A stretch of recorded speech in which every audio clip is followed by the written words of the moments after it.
Is 5:30. I'll bring the December 3rd, 2024 Planning Commission meeting to order. Chris, could I have a roll call? Absolutely. Ms. Proper. Mr. Giller. Here. Mr. Lees. Here. Mr. Smith. Here. Mr. Guerra. Here. Ms. Gort. Here. And Mr. Frechter. Here. All right. Changes to the minutes, commissioners. Good. Okay. With that, I'm going to open the meeting to public comment on historic preservation issues that are not on the agenda this evening. As part of a certified local government, we are asked to take public comment on historic preservation issues in the community. With that, I will open the meeting to any public comment. Please raise your hand with the icon at the bottom of your screen or press star 9 if you're attending the meeting by phone, and then star 6 to unmute yourself. Do we have anybody out there? Anybody in the audience? No? Okay. Then we will move on to our first combined hearing. The Peak 9 Inn renovation, trash enclosure and variance request, 535 South Park Avenue, PL 2024-0445. And I believe Ellie will be presenting to us.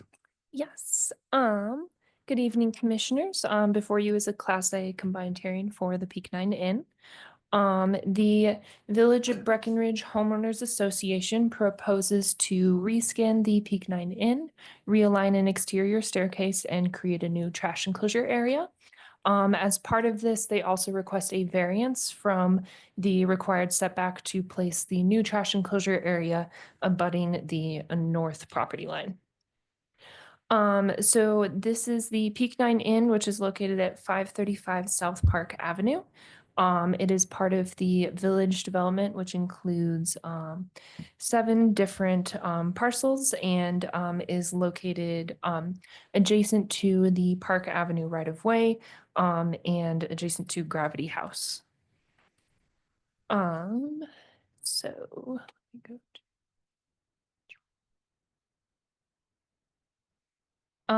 to start with, for staff comments, staff has reviewed land use and found the project to comply. The applicant proposes to continue with the existing uses. And then to look at density, the applicant proposes a couple changes to the density. So the added area is shown here in pink, and then the removed area is shown in green. The applicant proposes to add a floor area over the existing trash compactor area right here, which will increase the density by 169 square feet. This is kind of hard to tell. This is mostly open to the first floor on the left, and then this is the second floor on the right. So currently there's floor area here, and then they're just extending that all the way across.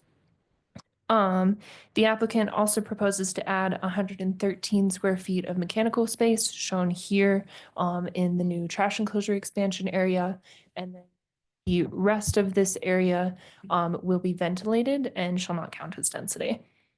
The applicant also proposes to remove 22 square feet of the existing trash enclosure area shown right here to create a second roll-up access door. So currently there's just one over here, and they're going to move this bump out back and create a second one there.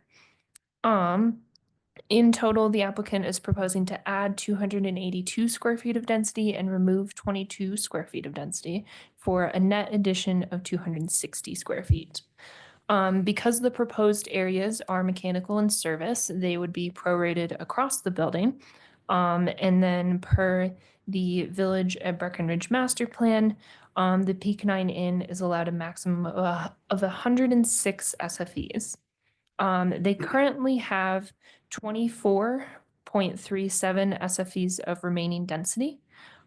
So the proposed addition of 260 square feet of mechanical and service area it would be prorated based on the existing 79% commercial, or sorry, 79% residential and 21% commercial area of the building, which would add 205 square feet of residential space and 54 square feet of commercial space. And leave the building with a remaining 24.14 SFEs of density for the property, of which staff has no concerns. Then to move on to architectural compatibility. So this is what the building currently looks like. It is a mixture of fiber cement panels, lap siding, fiber cement panels and lap siding, so both are fiber cement, as well as stone veneer and stucco. As part of the reskin, the applicant proposes to change it, to change the materials to still a combination of fiber cement panels and lap siding, as well as metal panels, stone veneer, and stucco. So the percentage of each material on the 4 facades will be shifting, and metal panels will be added as a new siding material.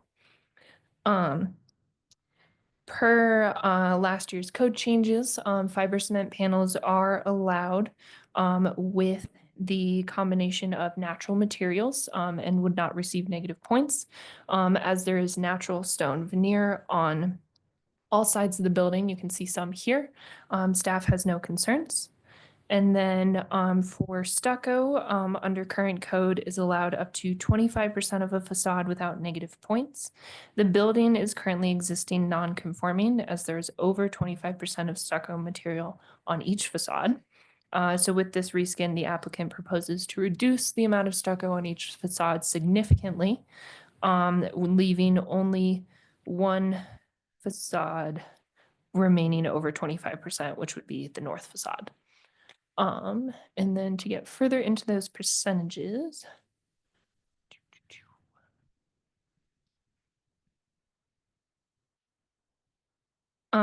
So as part of the reskin for the building, the applicant also proposes to add metal panels, of which they're going to put it will make up 11% of the northern facade, 34% of the southern facade, 27% of the eastern facade, and 17% of the western facade.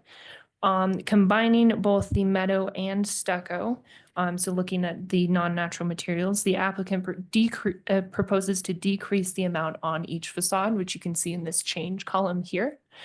And so it will be decreasing from the existing on the building, and staff has no concerns and recommends no negative points for the 2 remaining facades with over 25% non-natural materials. Additionally, staff finds the proposed color scheme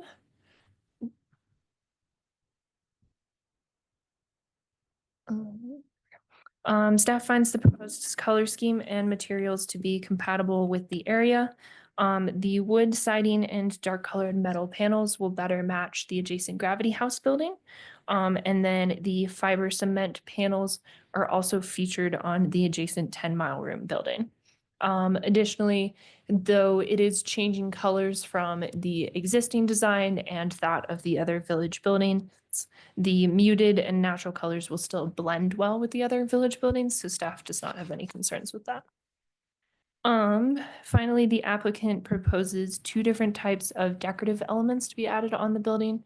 The first is a metal screen that will be on filling a gap on the western and eastern elevations. You can see that shown here.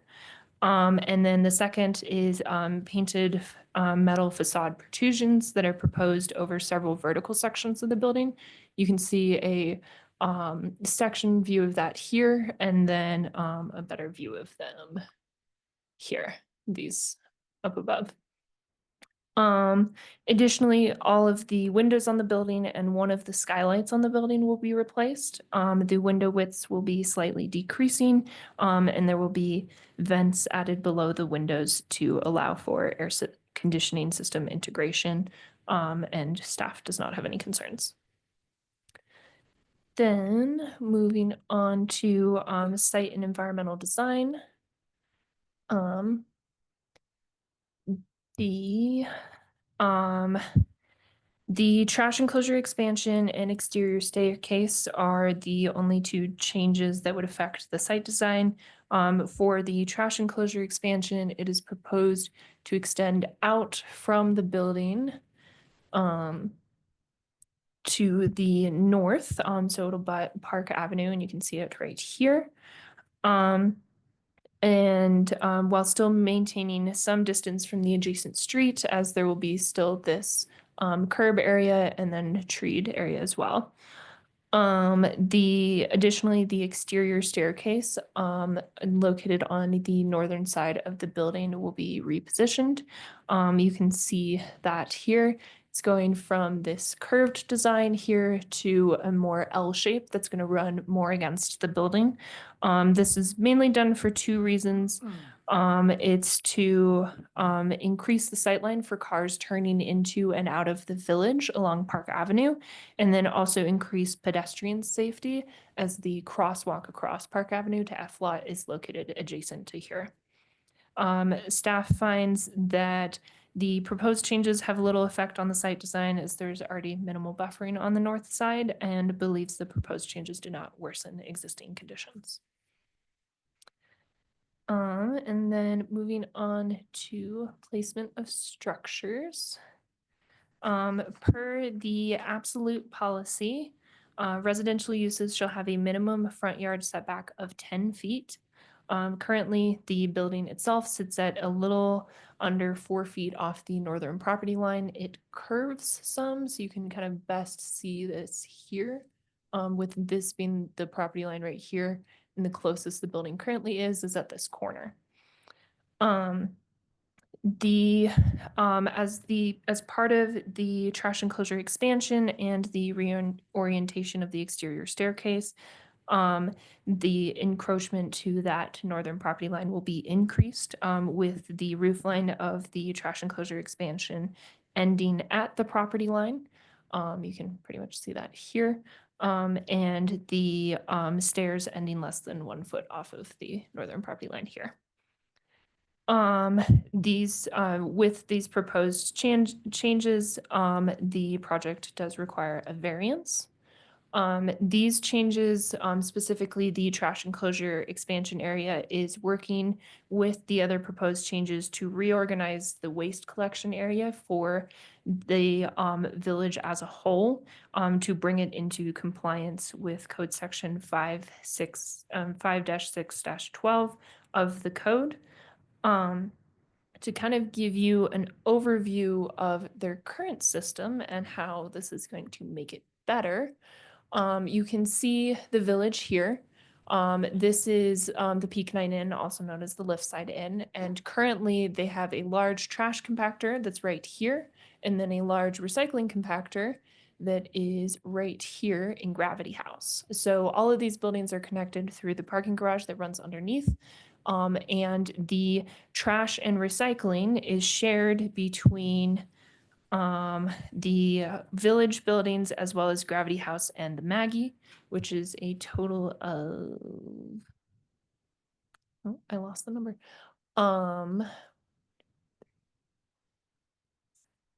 8 different buildings. So it's 8 different buildings sharing this trash and recycling, and they all have to run their trash to here and then the recycling to over here. So they have to kind of run back and forth across the parking garage. And I don't know if many of you have been under there, but it is a maze. It's very chaotic. As well as the trash and recycling, they do have an organics dumpster at each building, but all of their glass collection is located with their recycling.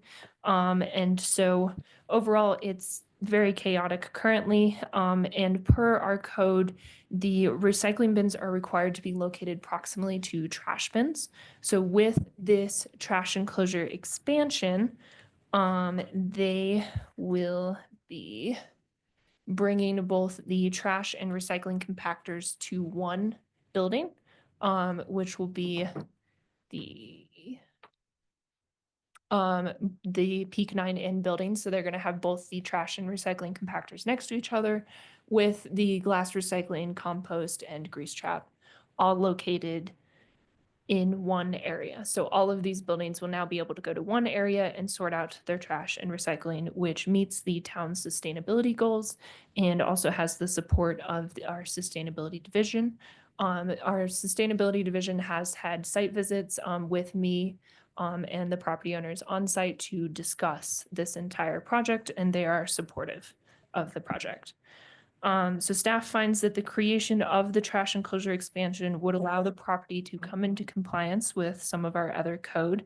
And we have evaluated the property thoroughly and found no other potential locations for the trash enclosure to be located, as the building is already built very close to the property line on all sides. And the trash enclosure and like waste collection area needs to be easily accessible by a waste collection truck, so a trash truck. Additionally, in meeting the town's sustainability goals, staff finds that this property is unique and could qualify as a variance. So staff evaluated the project against the 4 criteria that the applicant must meet to grant a variance and has found that it meets all 4 criteria of not being circumstances created by the applicant, as these are new code changes put into place after the building was built. And then they are circumstances specific to the building itself.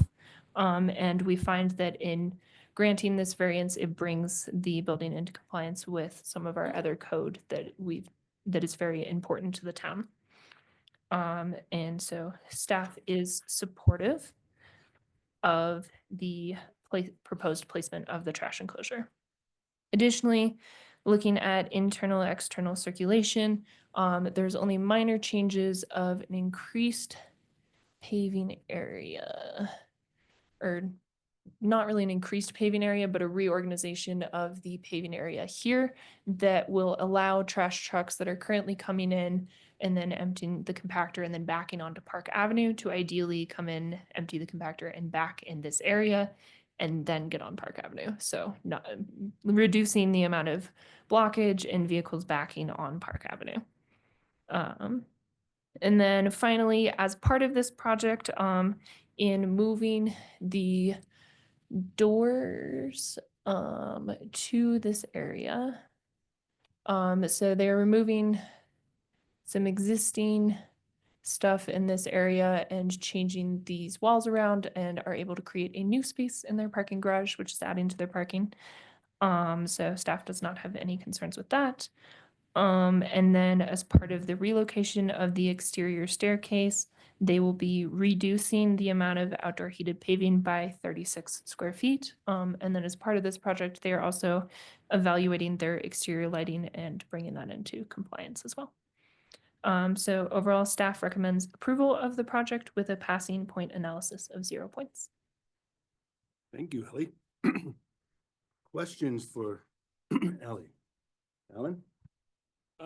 Great, report. No questions. Elaine?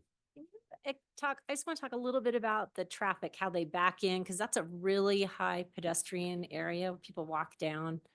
And are they usually picking this stuff up early in the morning, or what's kind of traffic are we gonna have? I mean, I know we already have traffic there. I just Mhm. wanted to ask the question. I'm not sure what exactly the pickup schedule is. The applicant would be able to better speak to that. I can tell you as this project, they're trying to, as part of this project, they're trying to better the circulation in that area and not make it worse. So they're moving the existing paving around to create a better backing area for vehicles to back off of Park Avenue. As part of this project. So they back into it, then load up, and then when they're leaving, they're, okay. Yes, Safe. so they would ideally be backing into this area right here, where you can see the street is starting right there. Okay. All right. No further questions. Thanks, Elaine. Matt, any None. questions? No, I think moving the trash enclosure over there as opposed to by Gravity House is definitely a win, because that is a busy area where the old children's museum used to be, and I think that's definitely a better spot for it over there. So that's all I have. Great, thanks, Matt. Susan. Thanks, Ellie. I have a question about the exterior lighting. Yeah. So you say that, there's, what is it, 7 lights there right now, and they're, bringing 2 into compliance, Yes, so let me. and then 5 are find- not going to be replaced right away. Can you show me where those are? Sorry. I saw a picture of it. I was having trouble figuring it out on the. Oh, here we go. Okay, perfect. So, this is the demolition site plan. So you can see there, it's the 5, Wellsbach light fixtures that are on the, left side of the ramp or the west side of the ramp. They fall just within the Peak 9 property line. So these 5 fixtures are just going to be removed. The applicant will eventually, at some point in the future, potentially come back with a ramp redesign and want to propose different lighting as part of that. So with this project, they are just going to be taking those fixtures out, so they will not exist anymore. And then the 2 fixtures that they're going to be replacing will be these 2 that are located further down at the end of the ramp.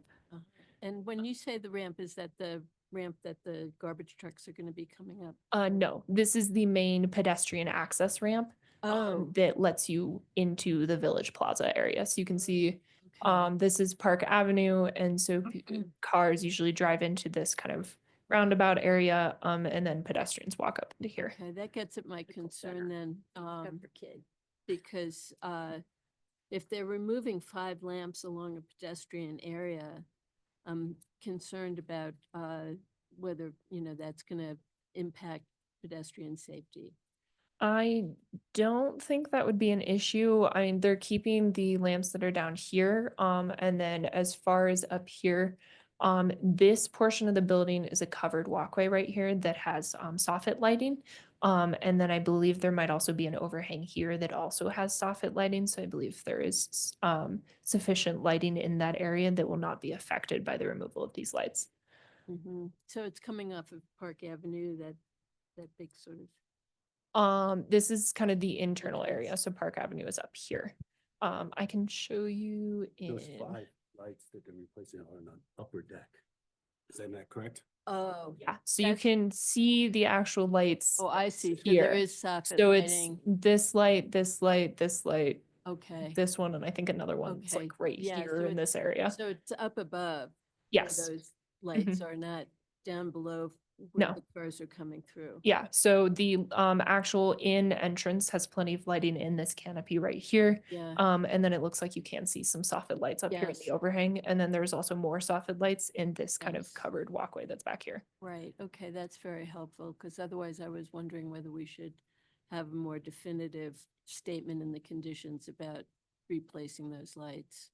Additionally, in this main kind of vehicular area, they do have these 4 lights on this kind of turn Right. style thing in the center. Right. Okay, thank you. Thanks, Susan. Mike, questions? Sure. Good presentation, thank you. A bit outside the box, but where are we on the window graphics, the black and white mountain scene? Is that, That is not something that staff has looked at as part of this project, because that's not a proposed change and kind of individual to the tenant in that space. If you guys want to speak further to that. Don't have anything to offer beyond that. okay, no further questions.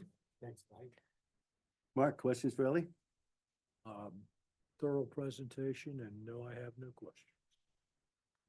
Thank you, Ellie. I also have no questions. Is the applicant present and would like to make a presentation?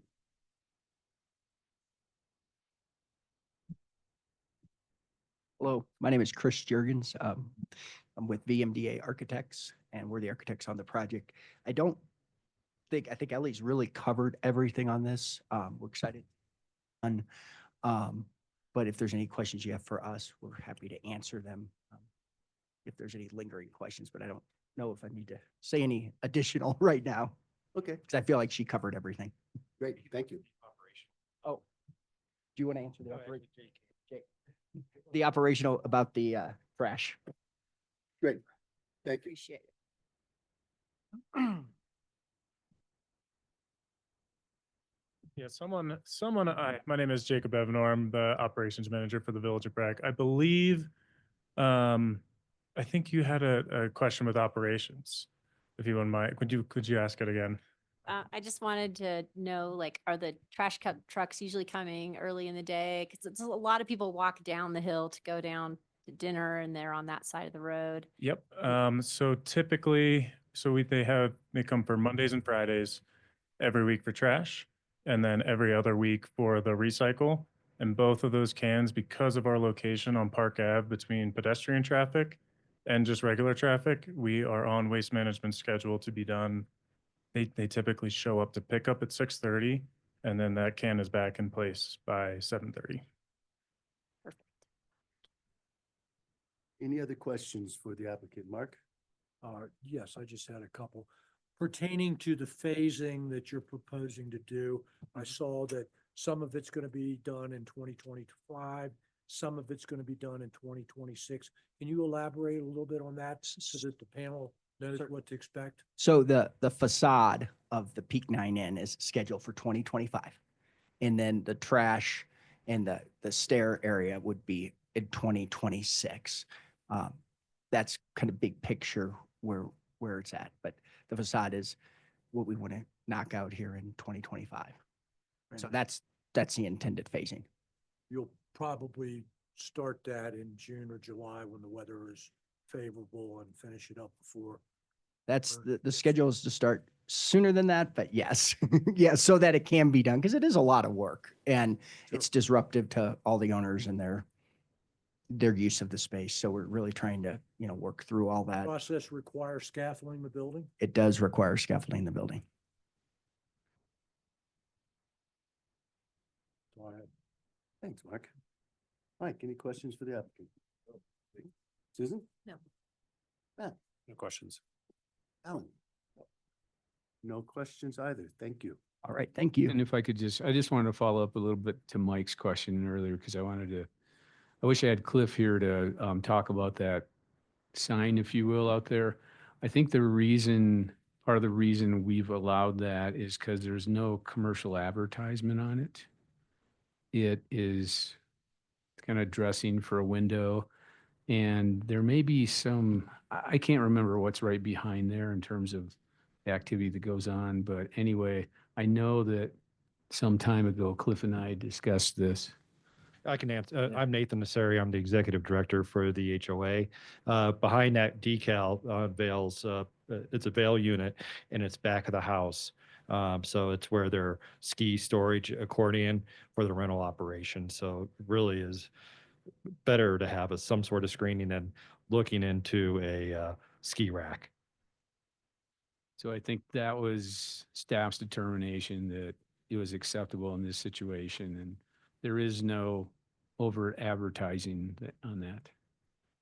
Thank you, Mark. And Mark, before we leave that topic, I've noticed that a lot of the things that we talked about in that work session remain in place. Is that just kind of stalled for now? Yeah, we haven't elected to move forward with anything more regarding that at this There's point. been no Mark. enforcement. Yeah, on the issues we talked about. Okay. Thank you. Here's Cliff now. Okay, as this is a public hearing, we'll open it for public comment.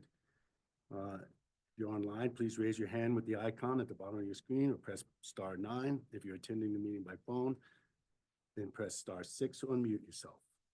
Is there anybody out there? Nobody that wishes to comment. Right, thank you. Anybody in the audience would like to make comments? Okay, with that, I'll close the public hearing and move on to planning commissioner comments. Any comments? No comments. Just for a future project, I think it took me a while to figure out what was going on with the enclosure.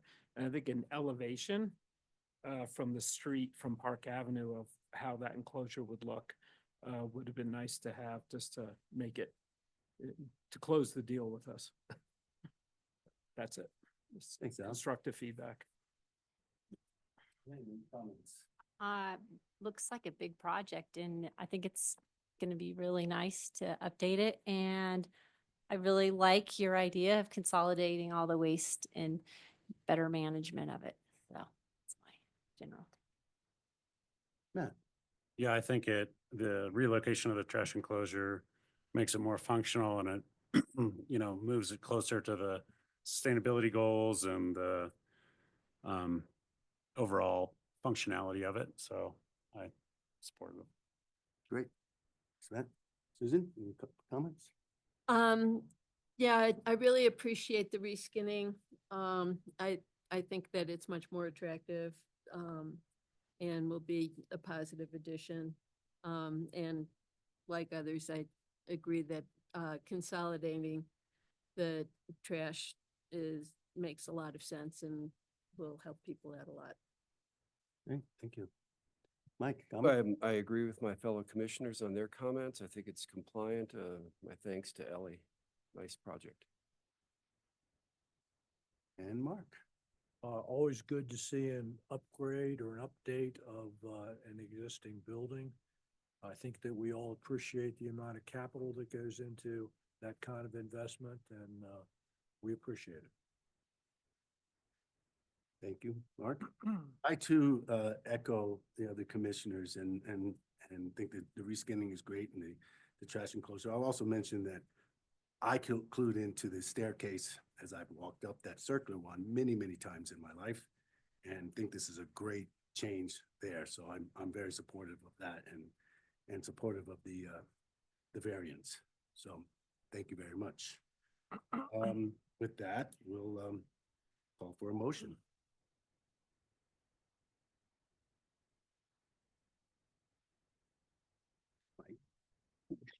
I'm looking. There's so many pages.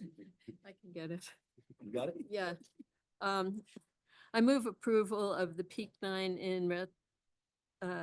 renovation, trash enclosure and variance request, Class A combined hearing PL 2024-0445 with the attached findings and conditions. I'll second. Can we get a roll call, please? Ms. Gort, Yes. Ms. Proper, Yes. Mr. Smith, Yes. Mr. Guerra, Yes. Mr. Lees, Yes. Director, Yes.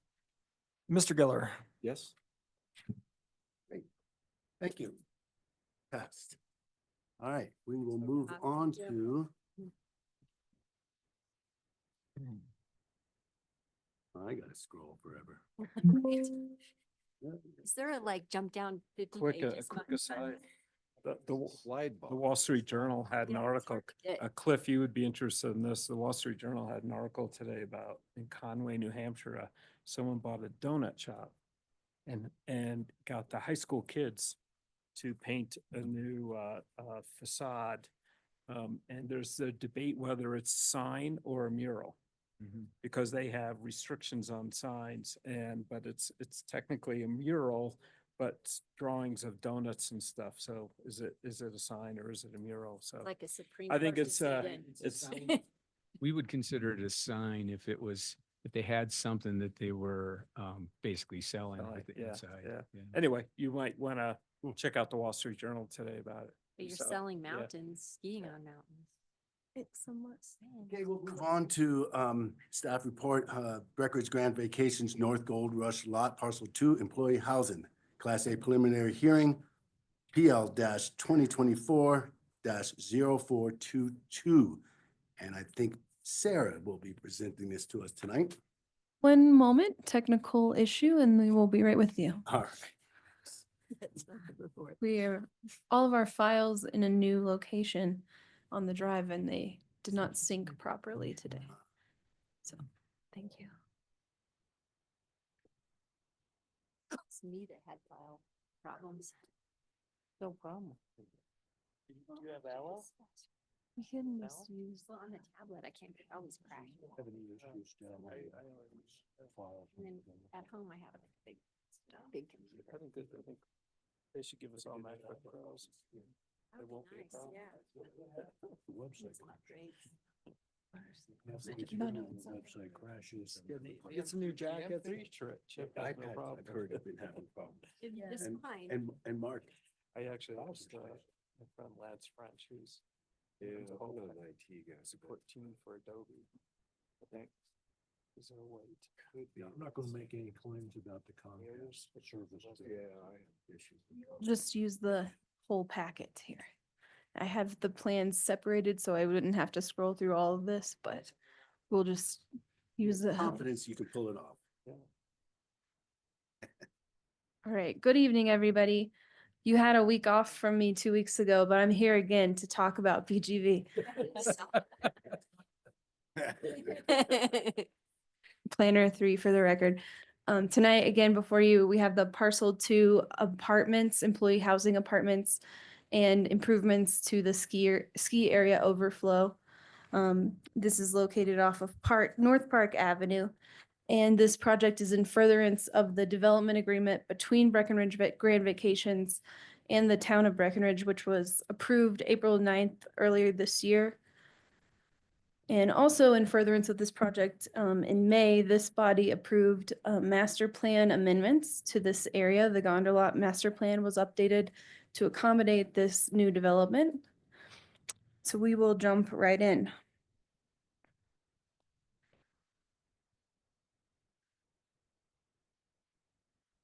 So the master plan updates allowed for the land use to change, the uses on the property to accommodate residential uses in addition to the ski area parking. And which prior to this has just been a surface parking lot for approximately the last 20, 30 years. And then the master plan changes also allowed for the density to include up to 21.7 SFEs on this lot, specifically for employee housing. And the town has committed through the development agreement to provide up to 13.9 of those SFEs. So when we're evaluating the density allowed on the site, using the 1,200 square foot multiplier for apartment uses, and the 21.7 SFEs, that allows for 26,040 square feet of density on the site.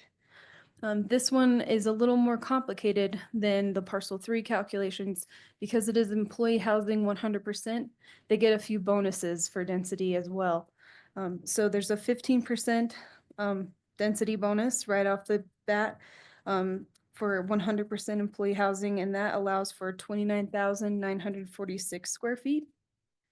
But this proposal, they're only proposing approximately 22,262 square feet of actual density. And then there's another bonus on top of that, and that's how we recognize the proposed density. So they get a 10% exclusion. So the proposed density is recognized at 20,036 square feet. Everybody still with me? Okay. And also in the master plan for this area is a mass bonus. And this is a policy that has been removed from our development code, but it still remains in the master plan. So they get a 15% mass bonus on top of the allowed density. So that allows for a total of 34,438 square feet, all in, everything included under mass. This project is proposing 27,816 square feet, so they are below the mass and allowed density for the project.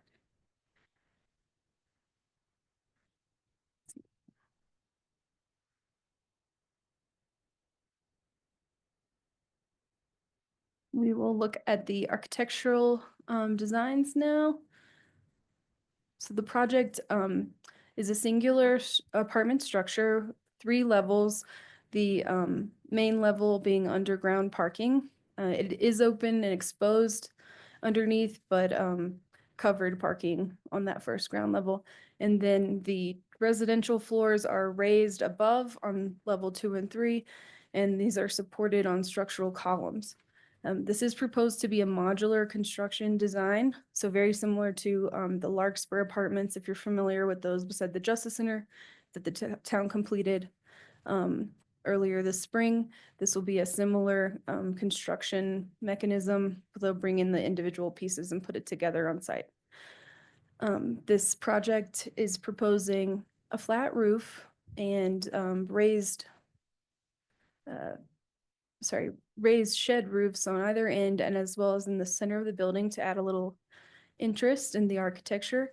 The master plan allows for primarily fiber cement siding material, and that's what they're proposing here as well. We have fiber cement panels as well as fiber cement lap siding in a fairly muted color scheme. It's again very similar to the Larkspur Apartments, if you're familiar. And the master plan states mixed materials consisting of natural wood and natural appearing fiber cement are allowed. There's no concern from staff with what they're proposing here regarding the architecture or the exterior materials. And again, that also includes some natural wood trim to provide visual interest.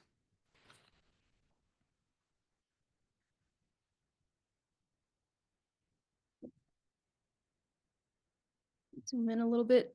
The master plan discusses building height as well as policy 6 of the development code. There's an allowed 38 feet of overall height in this area because they took 10 negative points at the master plan level in order to allow for that at the site specific design. This building will be 36 feet and 2 inches at finished grade as their overall height. I think it sort of slightly slopes downhill as you're going to the north, just ever so slightly. So you can see the change in grade here. So the taller end will be on the south. So they're meeting that required 38 feet maximum height. I do want to discuss the location of the building as proposed. You'll remember from some of the concept designs that were shown previously, as well as the master plan, that the building site was formerly tucked into the hillside much more closely here. And this proposal, they've pulled the structure away from the hillside. And this is a few reasons. It allows for less excavation and environmental disturbance to the hillside. It also provides the units on this rear elevation to have a lot more daylight into their units. It's going to increase the quality of living there tremendously. Staff is supportive of this move just because of the impacts to residents and how much better it will be to reside in the rear units because of that. They're also, by moving, again, fewer environmental impacts by moving the structure away from the wall. They're not going to have to remove as many trees on this upper level of terrain, which they would have to do for defensible space if the building were up against the hillside. So staff is supportive of moving the structure. Again, the master plan indicates that the hillside should be a backdrop for the structure and provide significant buffering and screening. But it does not say that the location of the structure in the master plans are definitive or decided. It in fact says that the final location of the buildings is subject to change depending on the design. So we would like your feedback tonight on whether the structure placement as proposed meets the intention of the master plan as well as the development agreement. I would also point out that they're still maintaining this significant tree buffer along Park Avenue, and there's quite a bit of distance between Park Avenue and the structure placement that they are keeping. They did not move the structure to be aligned with the street in any way. So we'll have that question at the end for you. Another item to note under building height is that they will receive -1 point under policy 6 for a ridge line that's greater than 50 feet. The development agreement waived policy 7, so we will not discuss site disturbance or environmental design. We just went over the placement of structures. I do want to touch on their plans for snow removal. The development agreement allowed for only 10% of snow removal to be located on 10% of snow removal storage area to be located on site, which they are providing here. Staff had some concerns initially about how this would be conducted. Some of the storage areas look a little tight, but we're assured by the applicant that the equipment used on a large lot like this for removing snow has the capability to lift the snow where it needs to go and to pack it into this tight area. And we also recognize that probably a lot of the snow will be just physically removed and from the site, but since they're already getting that 15% sort of devalue from the required 25%, which is typical.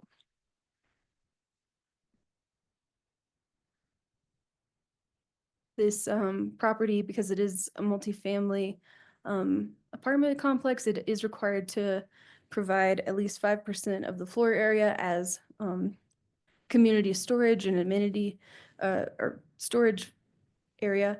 So there are lockers and storage closets proposed on all 3 levels, and those are shown in blue. And they've provided more than the 5%, so that is adequate under policy 14. They've also chosen to include the trash enclosure here at the north end of the structure and incorporate that into the main structure. So they'll receive positive 1 point under policy 15 refuse.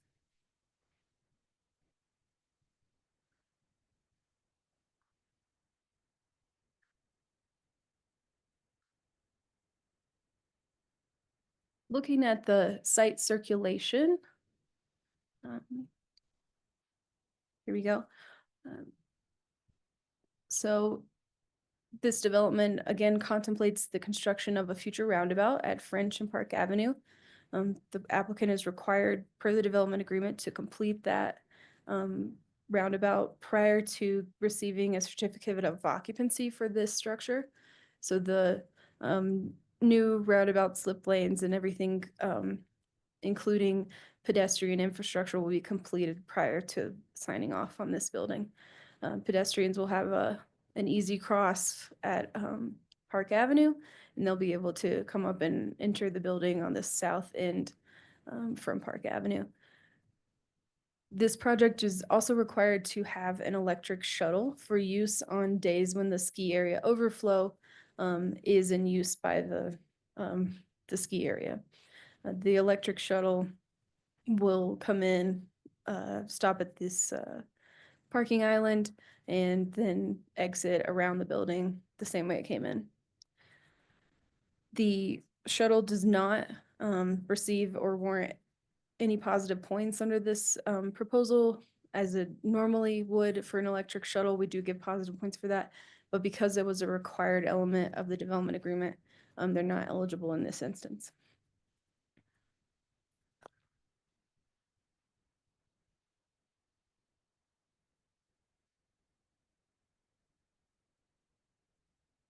Parking for this, they are adding numerous new spots because they're making up for the loss of spots to the south for the development of parcel 3.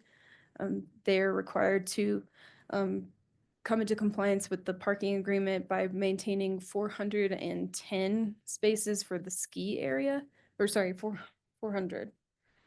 Make sure I get this right.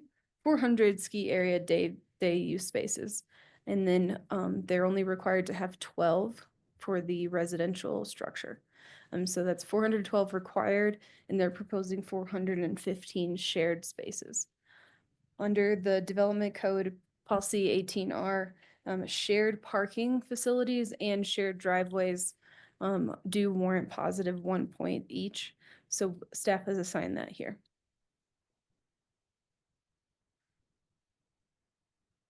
The landscaping policy 22 was waived by the development agreement. In lieu of that policy in place, the applicant provided conceptual designs for the maintaining the tree buffer that is existing on the site, as well as adding new landscaping. And this was discussed at the work sessions for the development agreement last fall in November of 2023. And they've also provided the same concept plan or very similar concept plan with this slightly modified design here. We will be asking the commission to weigh in on whether or not you believe the concept provided is consistent with and provides the correct amount of buffer and tree retention that was desired in the concept plans from the development agreement. Staff recommends and believes that they are following what was intended by the development agreement for maintaining that buffer area. And the structure and the parking area will be it will not be visible, highly visible from Park Avenue.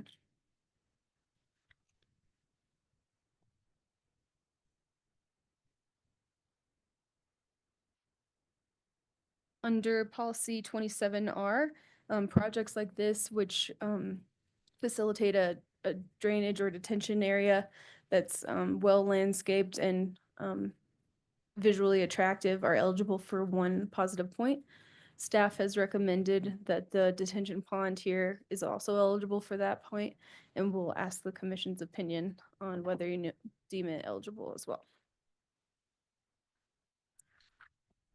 At this time, the applicant is not proposing any renewable energy systems or like solar or geothermal under policy 33A or 33R, which would gain them some positive points.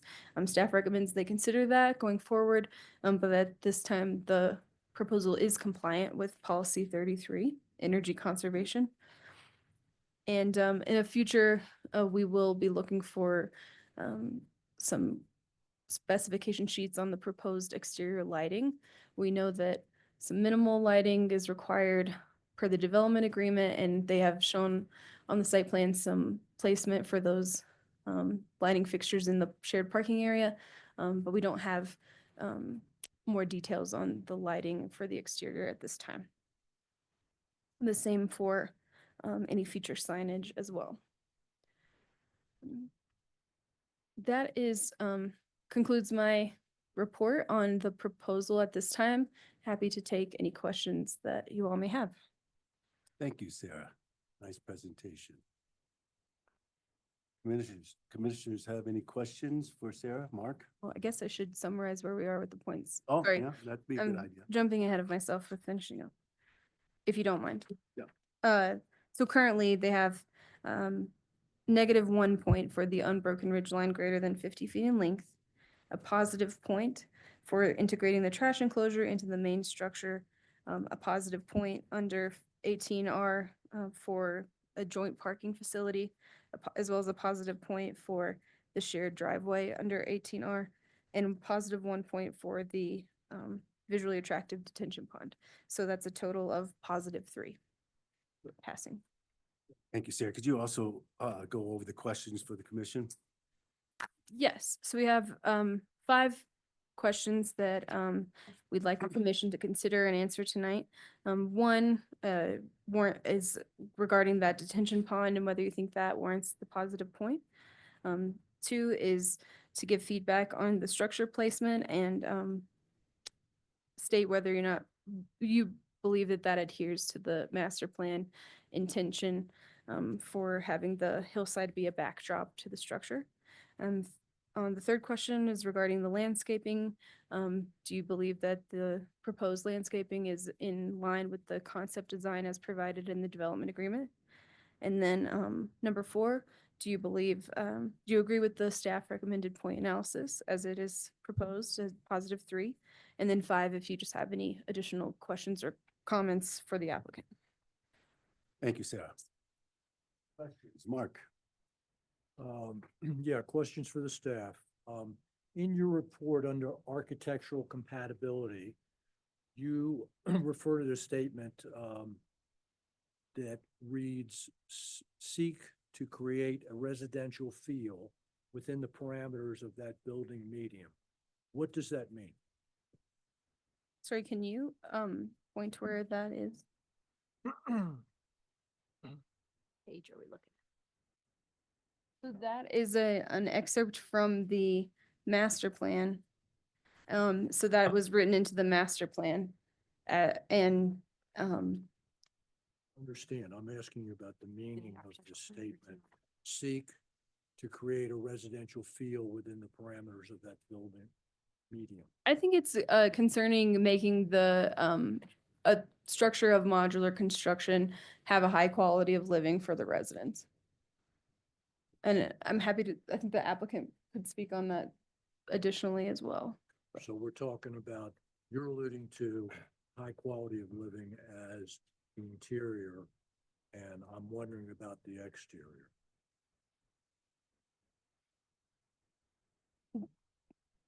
I guess I'm not understanding the question. I mean, whether or not it's conducive to a high quality of life.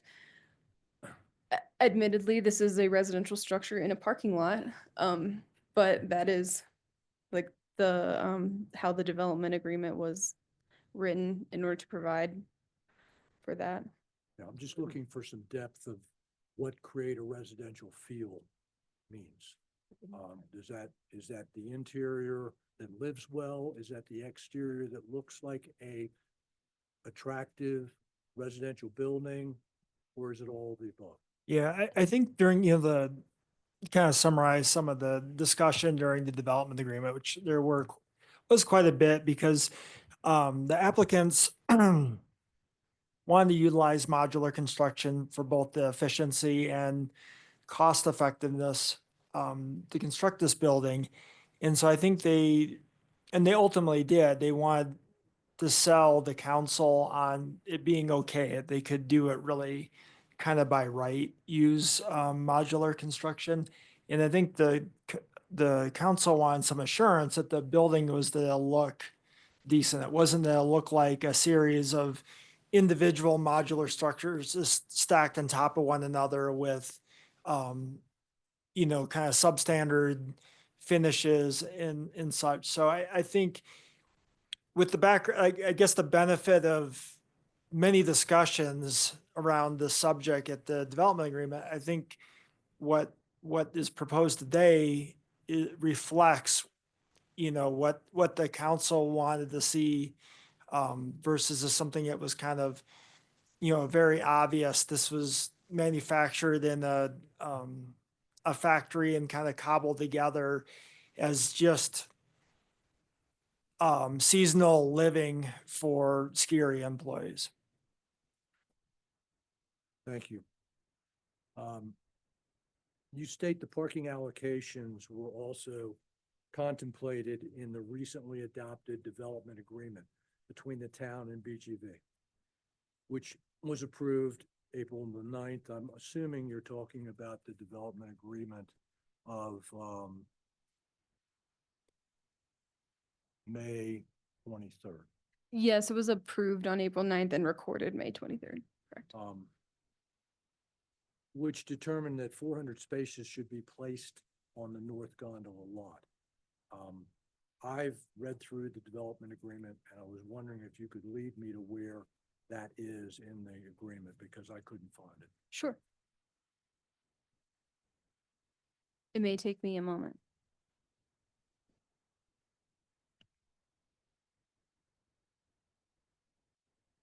I was looking for it under Article 6 that speaks to parcel number 2. That would be where I would look for it too. Excuse me? I think that's where I would look for it too. So let's start I there. couldn't find it there. That's why I'm asking. Okay.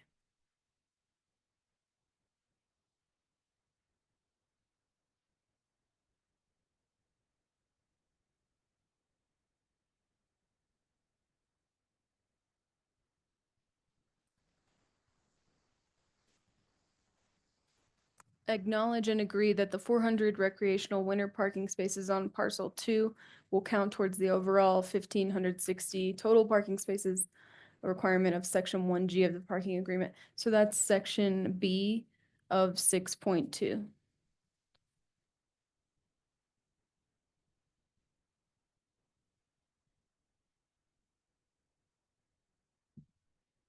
Okay. Okay, and you're interpreting that as meaning that's a requirement that they must provide 400 parking spaces?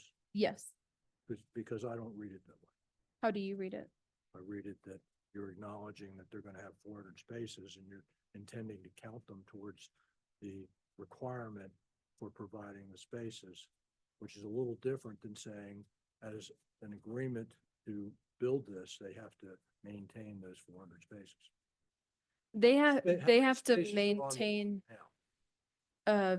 fewer than 400. It's closer to 200, I think. But So what's happening is they're actually increasing the amount of space for parking there.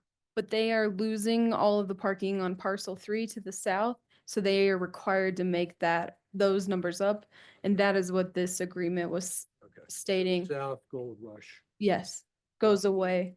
needs to be added to this. Exactly. Yeah.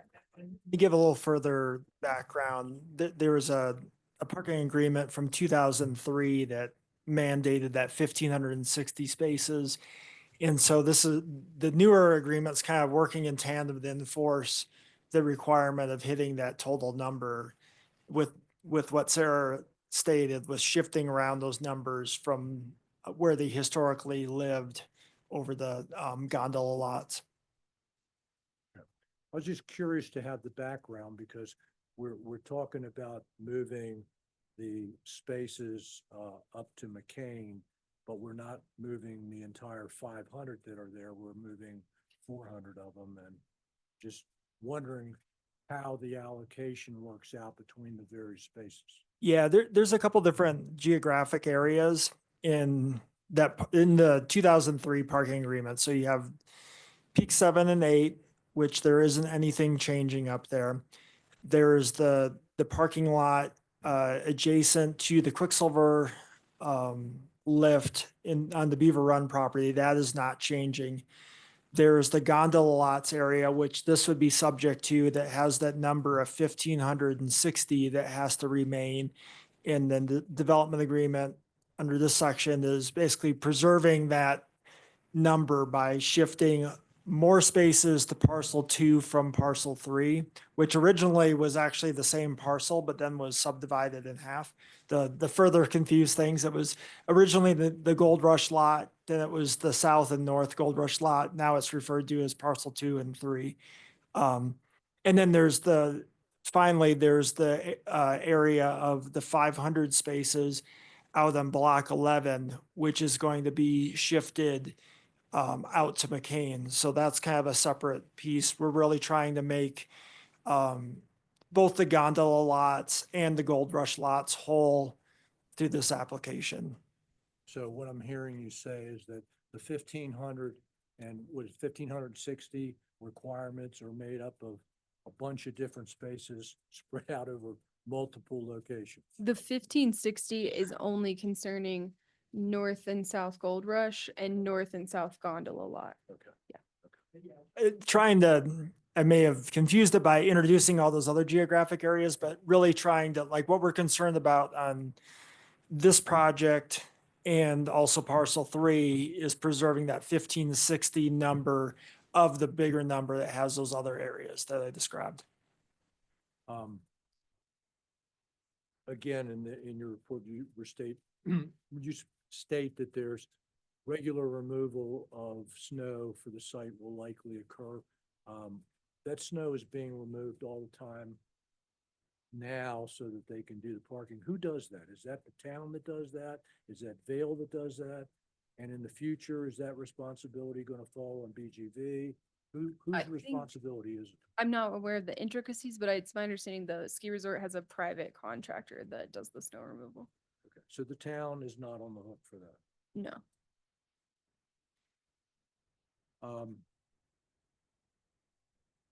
And you state that the applicant is going to provide for pedestrian improvements that include push buttons crossings. What's a push button crossing where you don't have a traffic signal? Kind of like the one at 4 o'clock, and I think don't those flash, or a better example is on Airport Road at the Pinewood Village, that it lights up when you press the button. So there's sort of a flashing light and alerts cars to slow down. So there's like a flashing thing on the sides is, Mhm. I'm sorry, I'm just unaware of what. Yeah, they're usually like yellow caution lights and the pedestrian would push it before entering the It crosswalk. has nothing to do with traffic signals. The traffic should stop and yield to pedestrians in the crosswalk when that button is pressed. But no, it is not a signal for a car. Yeah, and Sarah, this brought up a good example of it in front of Pinewood Village and Airport Road, but use other examples that the commission may be familiar with. If you drive down Broadway in Boulder, there's intermittent places.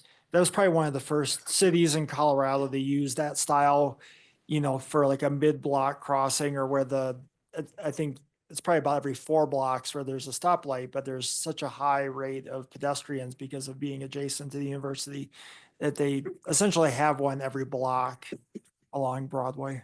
There's one on Route 6 in Keystone where they had the fatality. Yep. Heather Village. Used all the time, yep. Crossing over. Is there a reason why I can't flash red? And my last question, Require a car to stop, so Would it's be not. nice. my last question. Be a is, good you engineering question. Spoke of the electric shuttle.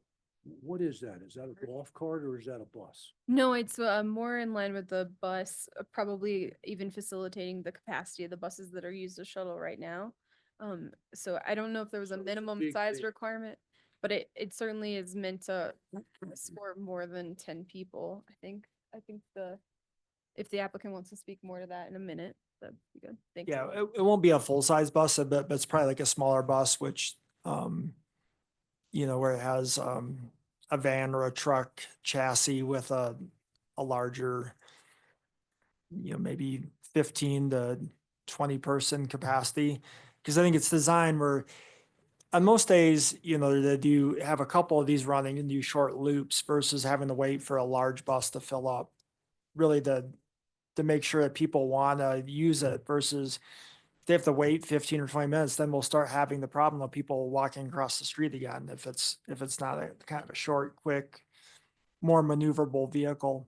And one thing I should point out that I don't know if it was in the report.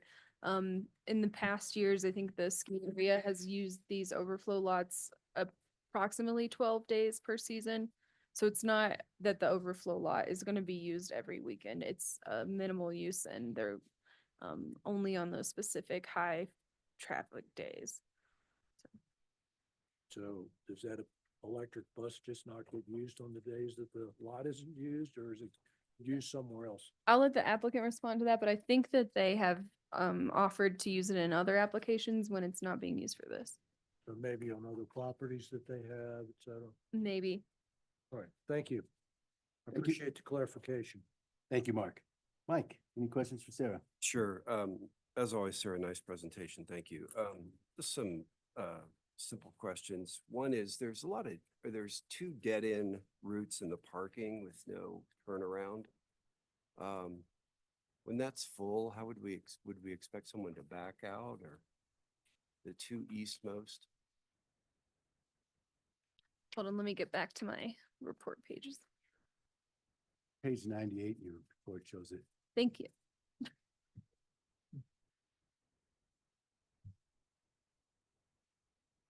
Yeah, that's a good one.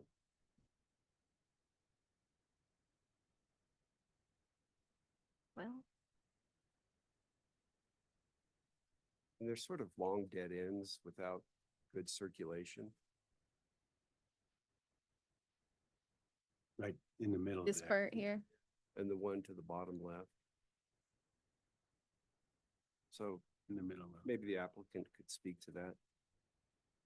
'Cause I Um, think that would really bog things down.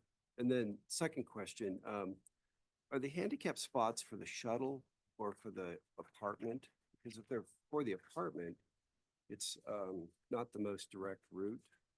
So it's both. There are, I believe, 4 for the apartment. Oh, they're on the Two- left side. 2 on the left side, and then I think there's at least 1, I think 2 on the interior as well. Okay, Yeah, Very- and so those have access to the elevator that'll be, yeah, so there's one here that'll go directly to the elevator here. great, thank you. And then, yeah, thank you. And then early on, we had looked at this building, skinning the parking garage on the east side. And then we moved it to the west side. But as you said earlier, it is an apartment building at a sea of asphalt or something to that effect. But what else did we what other locations did we consider for this? This is the proposal that the applicant submitted. Yes? If they have other iterations, I don't know about them. Okay. but- Right, speak to that a little bit. There was a lot of different proposals, really until we got down to this size, which is a much smaller building. There was actually, some designs where a good portion of the site would have been, a larger housing building with maybe more open space, but would necessitate, either a parking structure on this site or a parking structure across the street.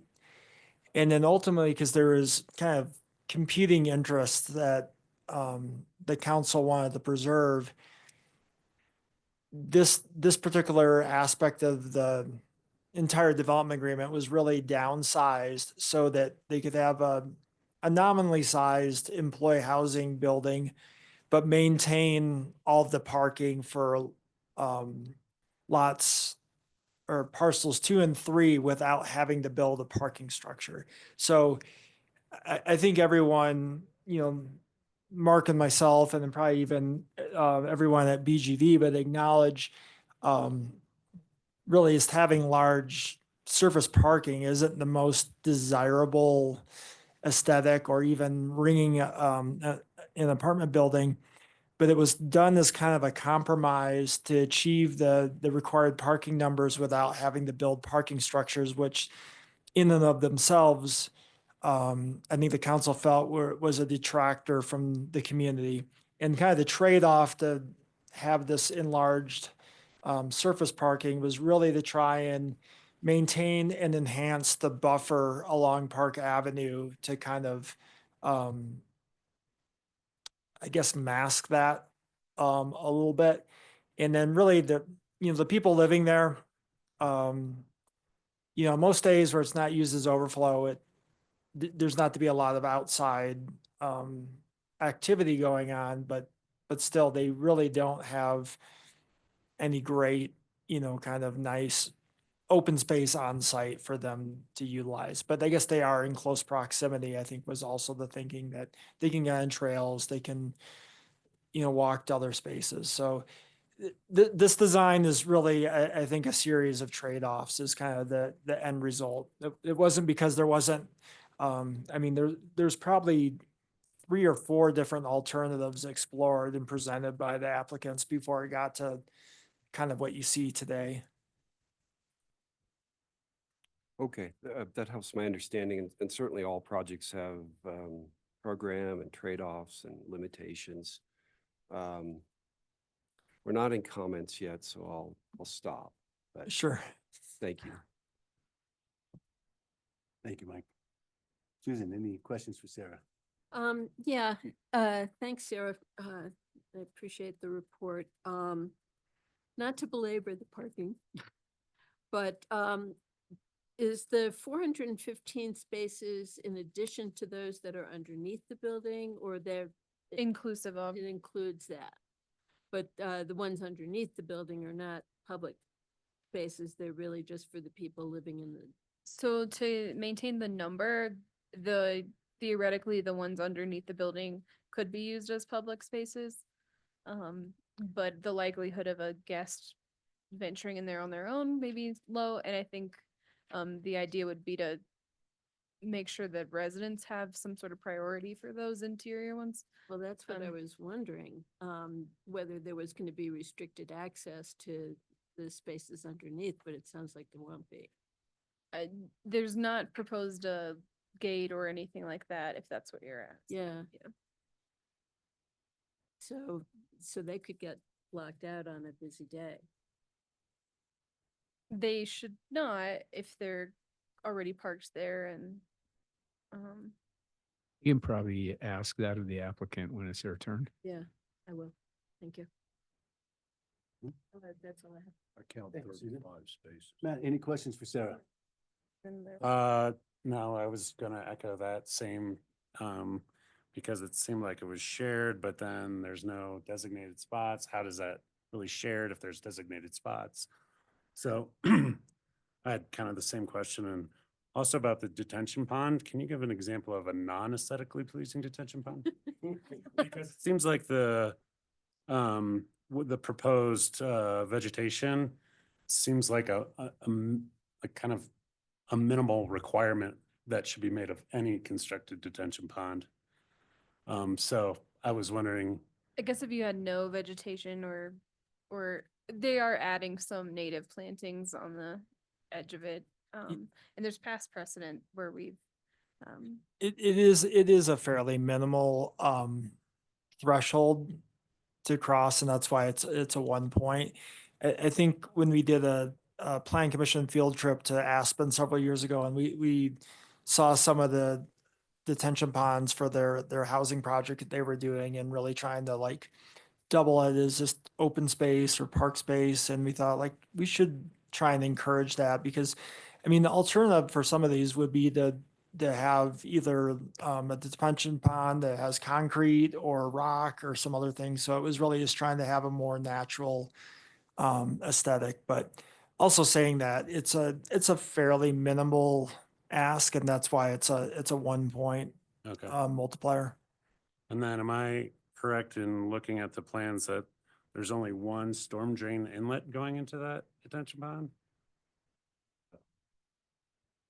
No, there's, oh, I know that there's several storm drain inlets along the parking or along the parking pad, but they seem to be directed toward smaller detention facilities along there. And it seemed like it was only that one inlet that was going towards that. I think there is a utility plan. What these little things are? These little circles, are those the inlets? It was a colored Oh.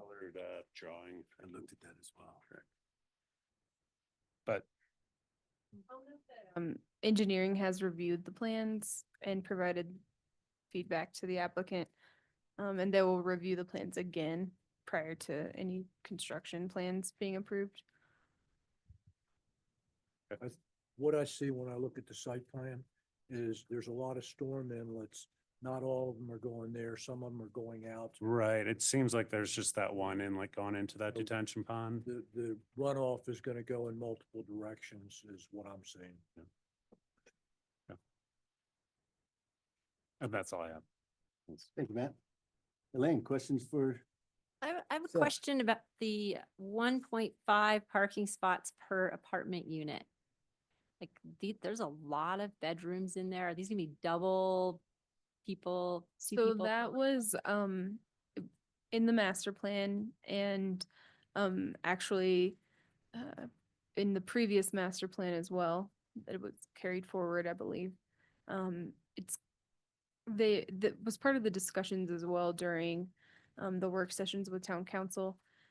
The belief is that 12 parking spaces for the residents is adequate, because these units may be filled by seasonal workers that would come to the town without a car, and they have direct access to free transportation at the transit center across Park Avenue.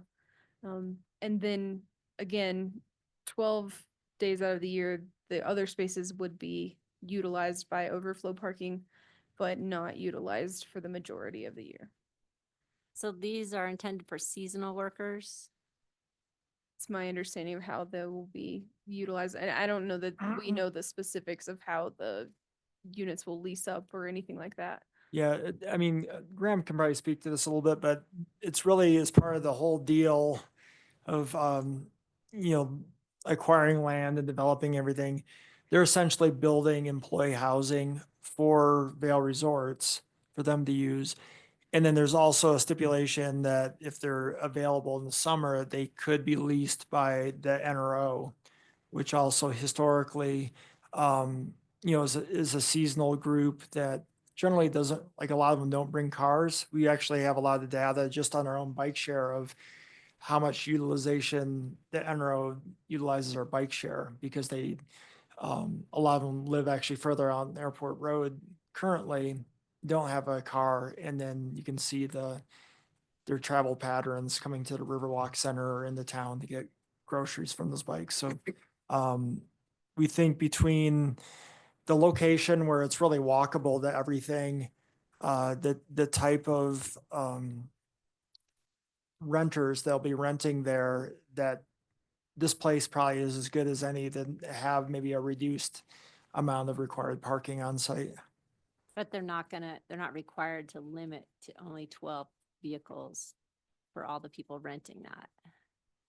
I don't, that would be like a private agreement with how they lease to the Okay, residents. okay. If they allow them to have more than one spot per unit. Or All right, let's see, what was my other question? I guess hounding back on this 5A residential feel, was there any discussion on making maybe some of these parking spots an area in the summer that you could put a picnic table or some plants or something to make it, you're in this beautiful town, but there's nowhere to sit outside, at least that I can tell. Maybe I missed it. certainly the town is open to allowing for that when it's not in use as an overflow lot. Having a game area or something by the residents is not off the table. Yeah, It's I only think required that- parking for overflow skiing when it's required. Yeah, I mean, I think that's probably a pretty likely scenario, whether we encourage it or not, like where it's, the public isn't coming there in the summer, that I think the parking lot probably will But be used nothing's for being recreation. designed for it. It's just these spots go straight up to the building and it's just, Yeah, and that was definitely a conversation that staff had with the applicant and making it more livable and pedestrian friendly. But there's nothing in our code that requires a curb or sidewalk or separation between the building and parking, and there's nothing in the building code either. So we did encourage that and have that conversation, but the proposal that you see is what it is.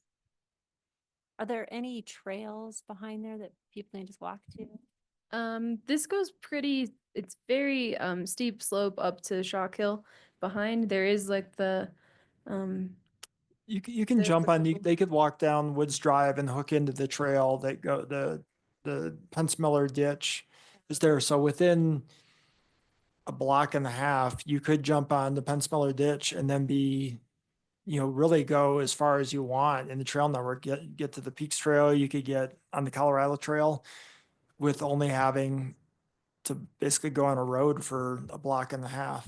You can So- also go to the north and right behind, right before you get to Pinewood 1, there's a trailhead there that gets up to Pence Miller as well. Okay, but there's nothing right behind it, which, yeah. very steep right directly behind. Okay, and then can you talk a little bit about this definition of buffering and screening for a hillside backdrop? Like what examples? Do you have any buildings that we've? We actually, Sure. we've been working with our housing division on this, and when we actually were discussing this topic the other day, Lori Best reminded us that the Pinewood 2 housing project on Airport Road, kind of across from the south entrance of the rec center there, they were able to go to 3 stories because of a similar provision. And if you look at how that is designed, there is the hillside, then they have a retaining wall, then they have parking in the rear, and then they have the building. But because was that, tall hill behind the building, they were able to use that provision to go to 3 stories in that case. And I guess she thought that was, really applicable precedent, compared to this case, because it's really almost the same distance from kind of the toe of the slope, and also had parking in between that and the toe of the slope. So They have the double um, parking behind that one. yeah, it was this was during our discussion just yesterday. We kind of just had a brief conversation with them, just as a warm up for this meeting, and Lori brought that up because that's really probably one of the main questions that we want the commission to weigh in on, and she provided that information. So we didn't, because of really kind of be reminded of that yesterday, we didn't have time to kind of go out and get a picture of that existing condition that kind of shows a comparison, but we could bring that back at a future meeting. That'd be great. I'll go check it out too. Yeah, and it is in the same land use district as well. Oh, here we go. But here's, Sarah is pulling up on the screen. I guess from my being long-winded, she was able to And pull it they'll up on Google Maps.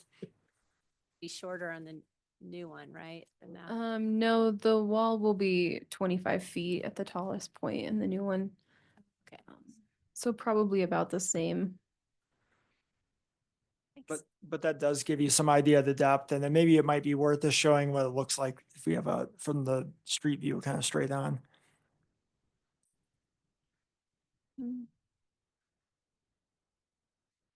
And this site is a much shallower site compared to what we're reviewing today. So it's probably about the same distance from the back to the slope, but there's more space in the front to kind of the landscaping buffer on Park Avenue.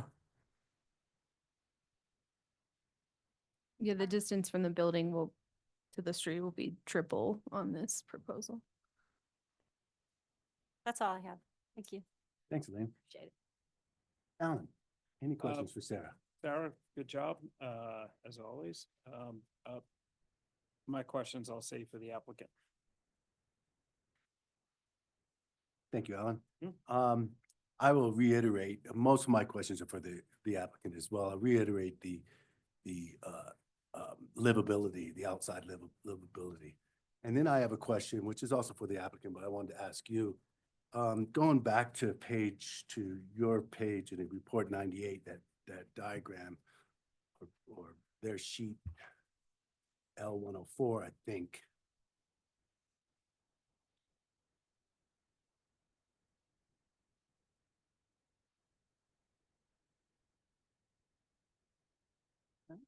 That one right there. So, yeah. So the city market there, center of the screen, right there. I'm concerned about shortcutting from the residents. A lot of these people are the J1s that come, and generally they're from Argentina. They generally don't have cars. And I've been around these people a lot. They're great people, but they're going to shortcut. So I'm concerned about them cutting across the parking lot and crossing Park Avenue at that entrance. Has there been any discussion of that? We've not had that discussion. I think it's a great point. And I know that intersection is already really dangerous. You can barely make a left turn there. It definitely needs some thought and discussion. I think that's a good point. Okay, I'll save that for the applicant, so. There is actually, No, I just wanted to see at this point if Sarah if there'd been discussion with the applicant and staff on that one. there has been discussion previously with the development agreement that Sarah wasn't involved with. But I'm not sure what the applicants have come up with, if anything yet. But they're definitely recognize it was an issue or worried about sheet flow going across there. Of course, when we were talking about it, it was a much larger housing project on that lot. This is a much smaller scale, but you're right, Ethan, that you could have a crossing there. And I think the development agreement leaves the door open on the subject of walls and fences and gates for future contemplation. And this might be used to address that issue.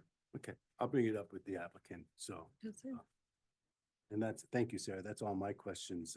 I see Graham's here, chomping at the bit to come up and.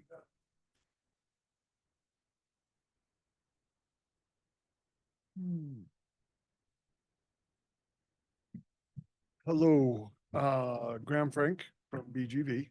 I think everyone recognizes when we're looking at this as an isolated project, it's hard because we wouldn't have dropped an employee housing building in the middle of a parking lot. Right. So as we went through and weighed the scale of all of these different things, all of these moving parcels, You make sure you're speaking. I'm sorry. Thank you. a very critical point to council and to us were more heads and beds in Breckenridge. We know that the seasonal employees, Vail Resorts, the proximity of the gondola is critical. It was critical for us to bring Vail Resorts to the table to participate in housing in the community. This is where we ended to solve that one problem, but looking at it as an isolated one, yes. Where are you gonna go outside to smoke? Where are you gonna do these things? But as we went through and weighed all of those things and the cost benefit, bringing people to town and having a new, nice place to live with walkable proximity to the gondola where you can get on the gondola and go to work every morning versus some of the things we see going on with basements and multiple people's in room, all of these things. That is where the scale weighed, I think, for council and us and Vail Resorts to, it was a solution that helped the community. Again, nobody at BGV feels like an ideal to drop an employee housing site in the middle of a parking lot, but we do feel like it is more imperative to have heads and beds in the community when we have a housing crisis. So that as a starting point to looking at this. Yes, Ethan, we've looked at it every way to Sunday with the problem that happens and people crossing the road. During our time with council, we actually showed videos of that exact problem, right? Families pushing strollers and on an icy street and buses coming through. We get it. What has happened is as we've created and pushed out the edges of the lot, because we're pushing back the edge of the lot, we're pushing forward the edge of the lot. There's a 6-foot wall there that you would have to hop to get up onto the landscaping to then go down. Do we want to put a fence on top of that wall? We're open to it. You're As- saying that there's a fence, there's a. Right there 6-foot where wall you, right there, there. Okay. that whole wall is Right. 6 feet tall. Right. Retaining wall, Uh, 4 to 6. If we wanted to do more, we would need your approval because fences and code, and we discussed those things as we went through with council, and fences were not in the cards. So we would need to look at that. But we have a new roundabout signalized intersection. No, we can't put a red light, and that's a CDOT standard.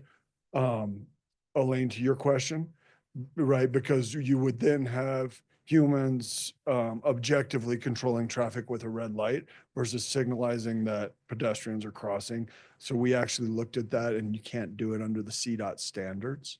But with an island, an area of refuge there, sidewalk, area of refuge, signalized intersection, we would hope that the choice would be made versus hopping a 4 to 6 foot wall with, we will, in the leases, it'll be mandated that you're right, that all of that happens, but we know behavior, you can't force behavior.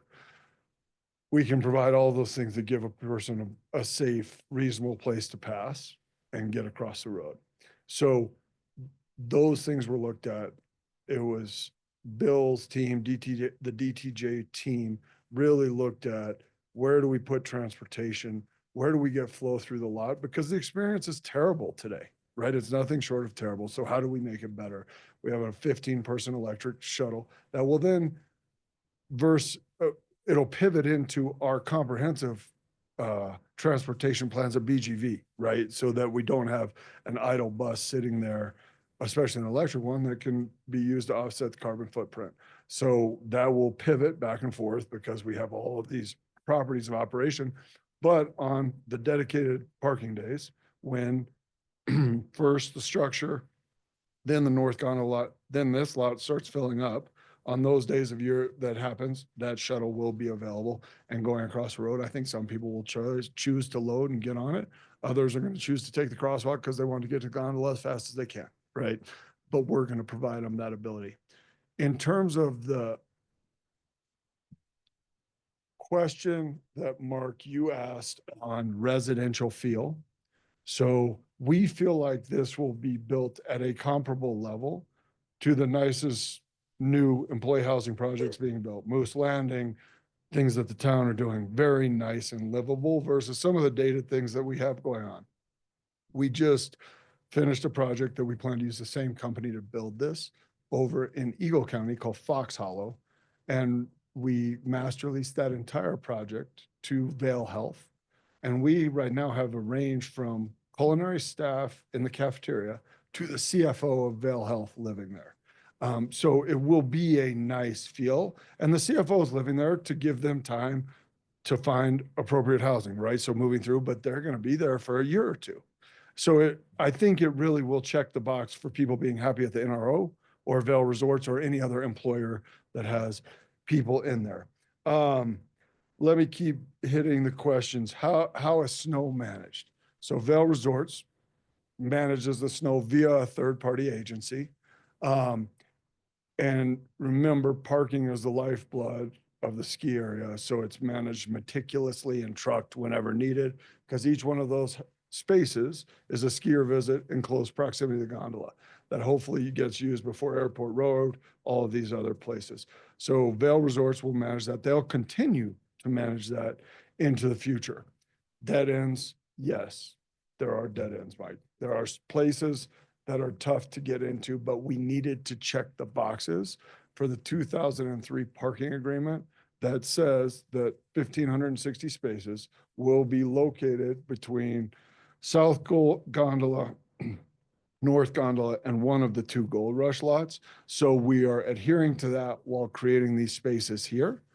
And we also have to know that right now you've seen it, there's the gate that's there. Well, that gate doesn't meet CDOT standards as you're about halfway into the lot as you're traveling across the lot. So we have to abandon that to meet CDOT standards to put in the roundabout.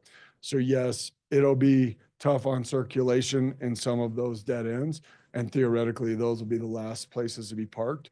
But in reality, we think that's happening 12 to 15 days a year. Is the reality of this use. So again, trying to balance all of those things, being a parking agreement, getting housing, meeting the standards, all the things we want to do. But of paramount importance to the council was maintaining the tree buffer. If we wanted to push into that, you can get bigger drive aisles, right? We were adhering to their desire to have that screening remain in place. And that then therefore led to drive aisles that we think are serviceable. We could absolutely paint those as compact spaces so that, mark them so that we don't have the F-150 theoretically parking in there. I think there's solutions like that. But you're right, it is a tough place. In terms of the spaces underneath the building, they will be signed, the ones dedicated to the units will be assigned to those units only with signage. So no parking other than unit XYZ, right? It'll be clear.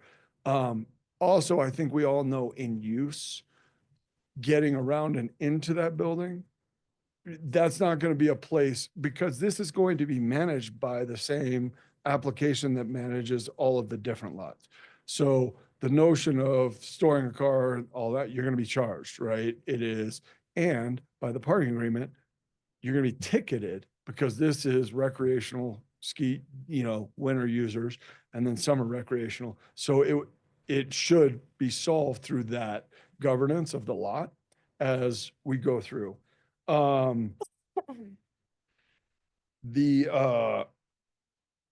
There is limited open space, but as part of this same deal, in this deal, we are deeding over 3 acres on the South Gold Rush lot to the town, which all of these people can go enjoy that, right? That new dedicated open space wetlands is straight across the street, if you will.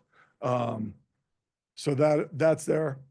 In terms of the retention, it's a parking lot we're going to ensure right through that we're meeting Shannon standards as we go through. I looked, I had never actually, that was a great catch, recognized the single pipe going in and around, and I can't even speak to why or what, but we will meet the sheet flow, the inlets, everything needed there.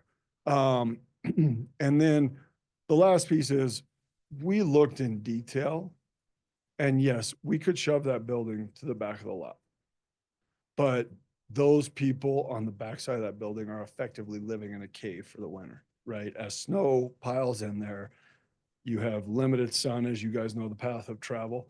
We felt like pulling it out, getting the circulation around the building also created a good loop in the lot versus, you have a box there and you're trying to bump up against it. So with the, call it kind of canvas we were working on, we thought that that was the best use and, getting some daylight and some livability for these people, when they're home, to enjoy, we thought was important. So as all those things kind of coalesced, this is what we came up with which we thought was the best plan using that canvas.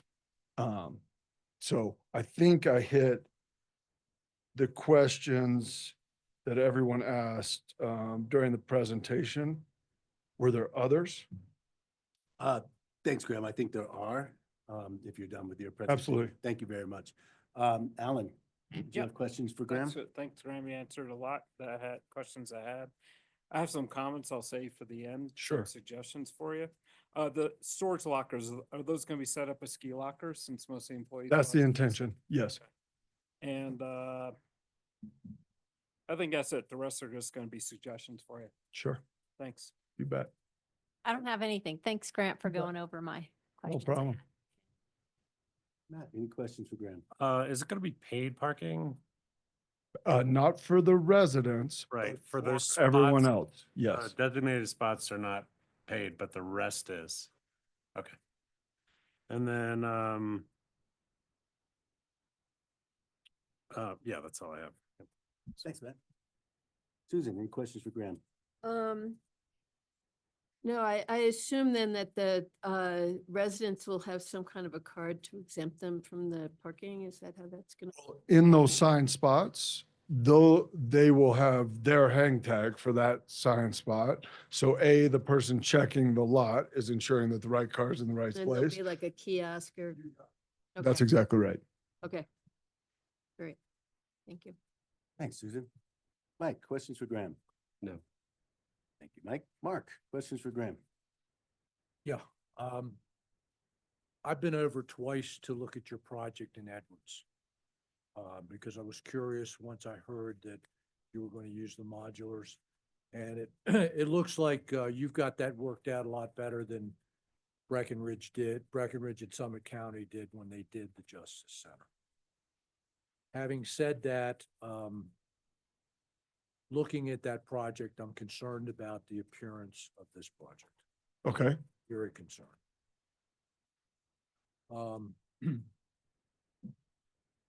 I've got some specific questions. The site plan indicates that you're going to have a paved service that will extend north almost up to the limits of the neighboring property there. And I'm assuming that's to accommodate the additional parking spaces you Yes, need? sir. That is correct. Okay. And in doing that, we're probably gonna lose about 50 trees. Does that sound right? I don't believe in the tree study, Bill, that we had 50, did we? Sorry. I just counted what was on the site plan. Remember offhand. 68 total on the whole lot. So I don't know the specific number in that area. Yeah. 25 to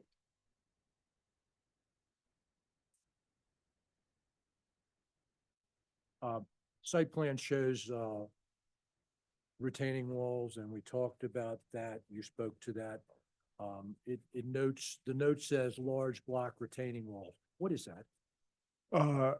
We would like to use, we used in our front gate project in Avon. It's a Ready Rock product that has a natural facade versus, it's not a shotcrete wall. It's more of a, you see it a lot of the CDOT on-ramp projects where they're trying to landscape. It's a stamped, it's a block product, but it's stamped to emulate a rockscape wall. And we would intend to use that same sort of product. It's an interlocking. Correct. System. It's drainage in the interlocks to prevent any of the heaving. So there is some aesthetic to it. Yes, absolutely. Good, good. Answer to your question on the trees, Mark, there's about 30 in that area. And that parking lot is going to be extended on that north end. All right. My last observation is probably something for Bill. I just noticed with the apartment units that you have, the 6-bedroom dorm type of things with a shared kitchen. I noticed that you have basically one egress entrance door that swings into the units. Are you concerned about egress and safety with respect to that? Yeah, Bill Campy, DTJ Design. In terms of meeting code, it does. It's a good, I mean, I don't know how to answer your question. We're not concerned about it in that way. The goal here was to give, this actually was a pretty specific discussion with council in terms of livability. Each unit has its own bathroom, for example, and kind of has a little bit of privacy, even though it's sort of a dorm style kind of unit, right? And so there was a lot of discussion regarding that livability concept for the user versus kind of creating more of a kind of classic dorm where you had to share bathrooms and things like that. So I don't know how, in terms of life safety issues, I can't say more than it kind of meets code, right? And it seems that you have 5 of them that have private bathrooms, and the one that's closest to the kitchen is going to be sharing the bathroom because the door. Right. to lock It's an that option, unit- right? It's shared, yeah, Yeah. shared. It's private, but also shared in a sense, yeah. Understood. Okay. That's all I had. Thank you, Mark. I just have one question for, regarding the drainage, and I know that you've stated that you'll be going over that and getting approval with Shannon. I'm seeing an awful lot of surface water moving down towards the Parkway Center. You've got the detention ponds, everything from lot 1 goes that, well, not everything, but a lot goes that way. Then all these detention ponds between Park Avenue and the parking lot all goes into the right of way. Eventually makes it down to that nice looking detention pond, which then outlets to the right of way. And then where? Does the Parkway Center have the ability to take that water? And But where does it go? we're hitting, you have to hit historic flows. So we are doing that. Actually, it's, I don't know. This is going to be brought to a new standard of code versus what's existing, if you want to kind of think about it in that perspective.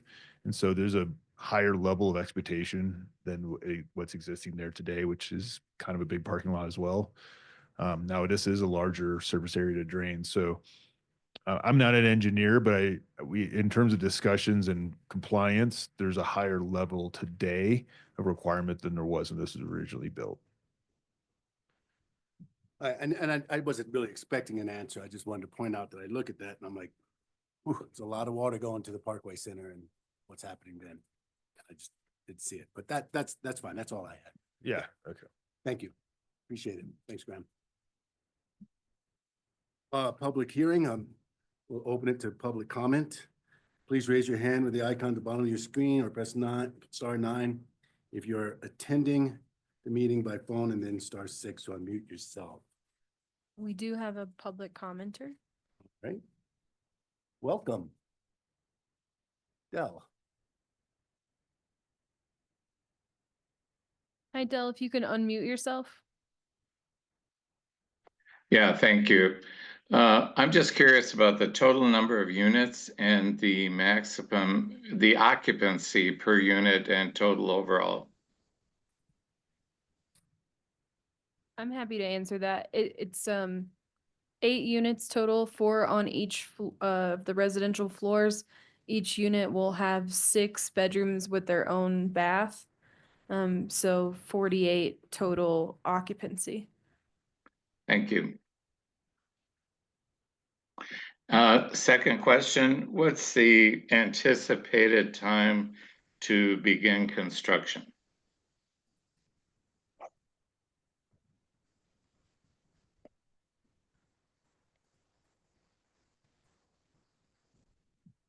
Graham Frank, BGV.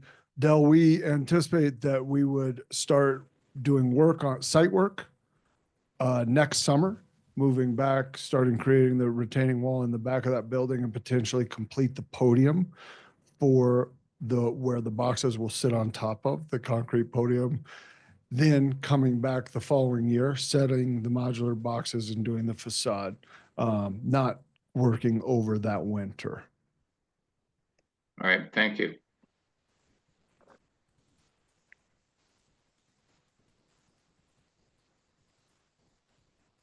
Any more questions, Del? I muted him, sorry. Okay. Thank you for your input. It's appreciated. Okay, with that, anybody in the audience for comments? No? So we'll close the public hearing and we'll move to commissioner comments and answering the questions set forth by staff. Once again. Page 77. Yep.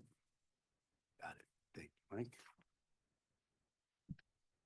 So, comments and answering of the questions set forth by staff. Mark.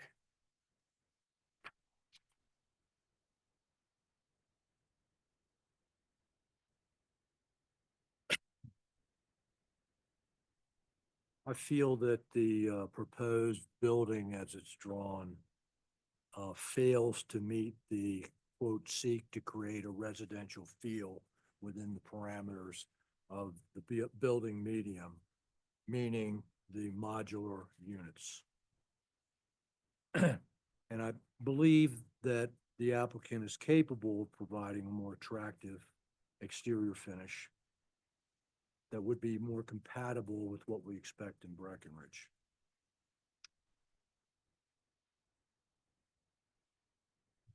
Thank you, Mark. Can you answer the 5 questions? Number 1, I'd say yes. Number 2, I'd say yes. Landscaping, I'd say yes. Point analysis, I don't agree with. What point of the point analysis are you in disagreement with? 5.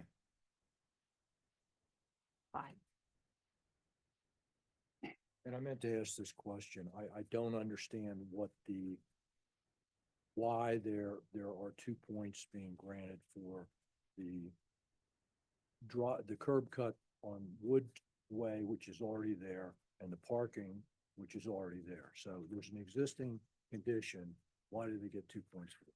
So it's, it is a change to the existing conditions by adding the second residential use, so now it becomes a shared situation. And they get the points under each section of, 18R. So there's a section that specifically talks about driveways shared and a section that specifically talks about parking shared, and both of those are eligible for 1 point each. In your explanation, I still disagree. Okay, that's all I want to know. That's the part you disagree Yeah, with. that's Okay. part I disagree with. Can you talk about why it's shared parking? Can I ask questions?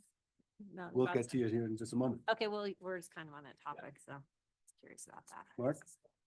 Yeah, because it's not really shared parking. I'm done. Is that it? Yeah, great. Mike? Thank you, Chair. Thank you, Sarah. Thank you, Graham. Regarding the detention pond, yes, though, as Matt noticed, it's a pretty low bar. Regarding the structure placement,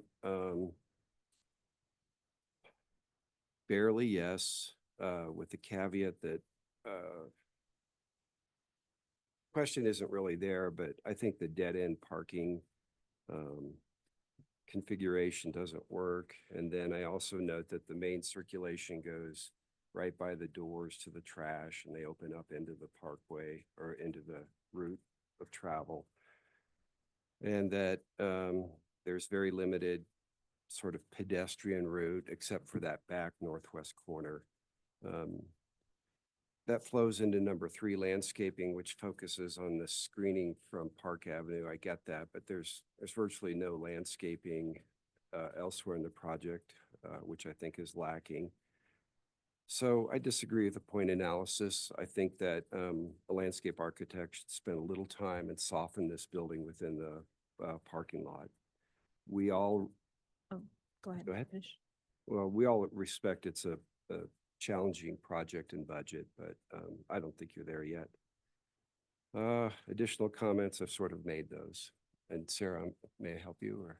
I just wanted to say that, landscaping policy 22 was waived, so it's not possible to give negative points or fail them under landscaping, but you could say that it doesn't align with the concept plan or.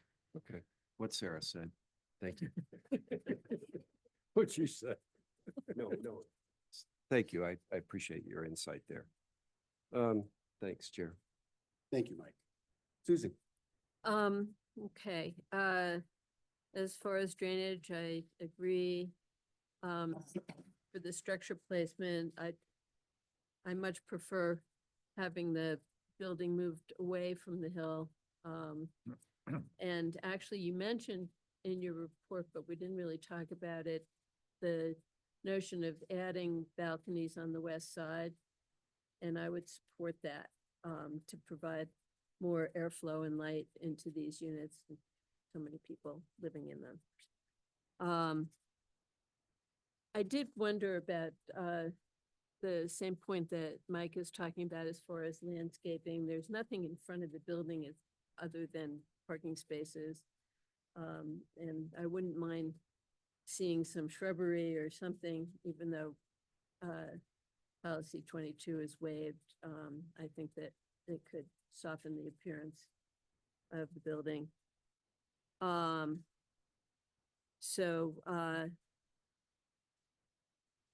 I guess I'm stuck on the point analysis because of the development agreement. I would prefer to say no, based on the landscaping issue, but I'm not sure I have a choice given the development agreement. Okay. Thank you, Susan. Matt? Yeah, just gone down through.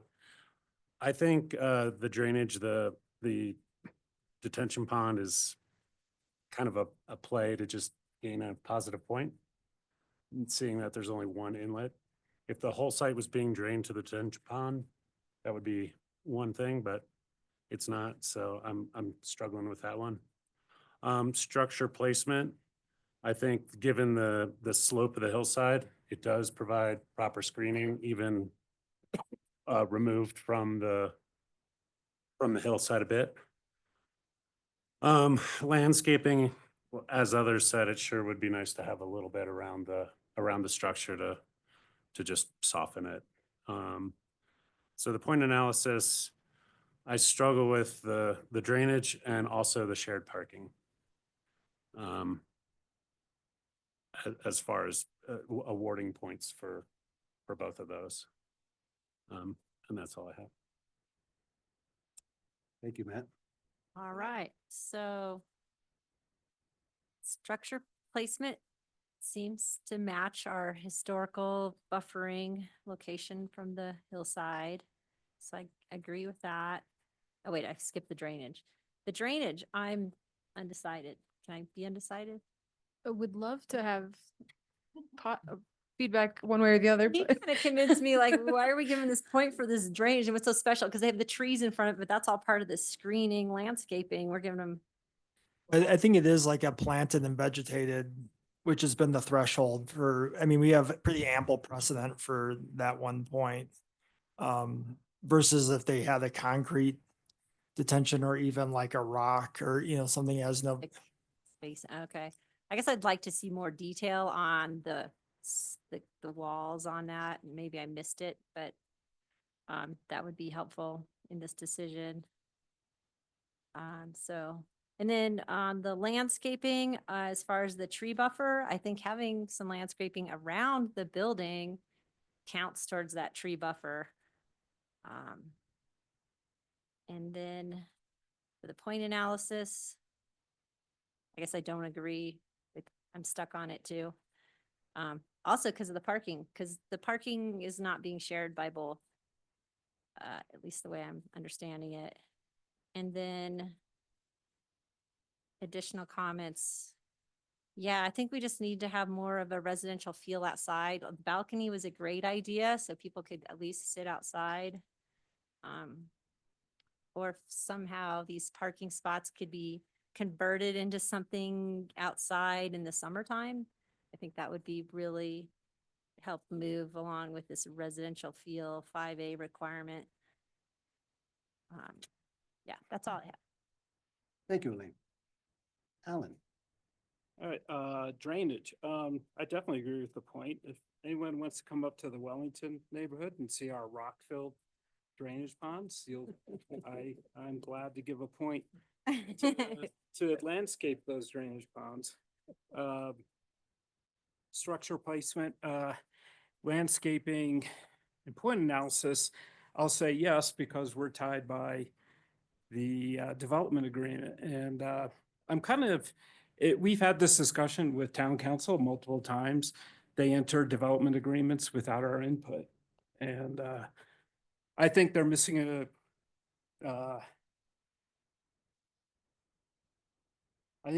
good opportunity to Vail Resorts and the town to put a lot more housing here. And I've said that before, but you know, town council says they want our input. They like our expertise, but they don't get it before they do the development agreement. So a couple comments. Bicycle storage. So I saw you have some storage underneath, but you should at least plan for 48 bicycles underneath. Especially if NRO is going to be using it. Yeah. And then space for the bike share program that Breck has. That would probably be addition to the other bikes. And EV chargers. I think people will have electric cars, and we don't want people with their cars getting stuck there because they ran out of electricity. I'd like to see balconies on the west side. And I think something that came up is it might be a good idea. I don't know if this is for your project, but maybe with the traffic circle coming in to suggest to Town of Breck and to CDOT that should be right turn only coming out of Parkway Center on that south access. Because now they can go to Front Street and make the left turn by going around the traffic circle. So they might want to just consider making right turn only coming out of Parkway Center. So do you know what I mean? That south entrance was really hard to make a left turn. So now that there's traffic circle where you can make a left turn on Front Street, just anyone who needs to make a left can go out that way. So that's it. Thank you, Alan. Okay, on the questions on drainage, I can agree with number one. Structure placement, I have no problem with that. I think it's a good move to move it. So I agree with the points analysis on that. Landscaping, again, I agree with my other commissioners on suggesting more landscaping around the building, but that said, I do agree that it meets the proposed landscape plan per the development agreement. So I agree with the point analysis. On the drainage pond, we approved over on on parcel 1, the same thing. So there's a precedent within ourselves. And then I would also echo Alan's, right by my house, there's a big rock one. So, hey. But on my comments, I would encourage, I feel that this building is very harsh. It's in the middle of a sea of asphalt. It is not very livable, in my opinion. We know a very important aspect of architecture is to make the occupants of a residential structure feel good about where they live. That's a really important thing. I believe that's, you architects in the room probably remember lectures on that. I'd be willing to bet. And I don't think this meets it. It's a sore thumb in the middle of a parking lot. And additionally, the people are gonna be living in it, those J1 people. Remember last year, there was an article in the paper about the treatment of these people. Most of these people are from Argentina and South America, and Vail Resorts treated them poorly. They cut their hours. They made their living situation here in the town, in my opinion, deplorable. And now we're giving them, in my opinion, deplorable housing. The whole thing, in my opinion. I'd like to see the whole floor plan changed. I'd like to see the outside become more livable. I'd like to see landscaping around. I'd like to see some place for these people to feel good about where they live. So I'm gonna push that one hard because I think it's, quite frankly, deplorable. Those are my comments. Thank you very much.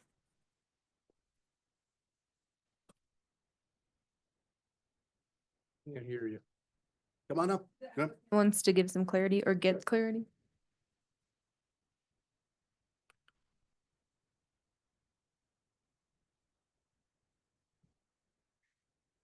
I think it's really relevant. Grand Frank BG, I think it's a really relevant comment.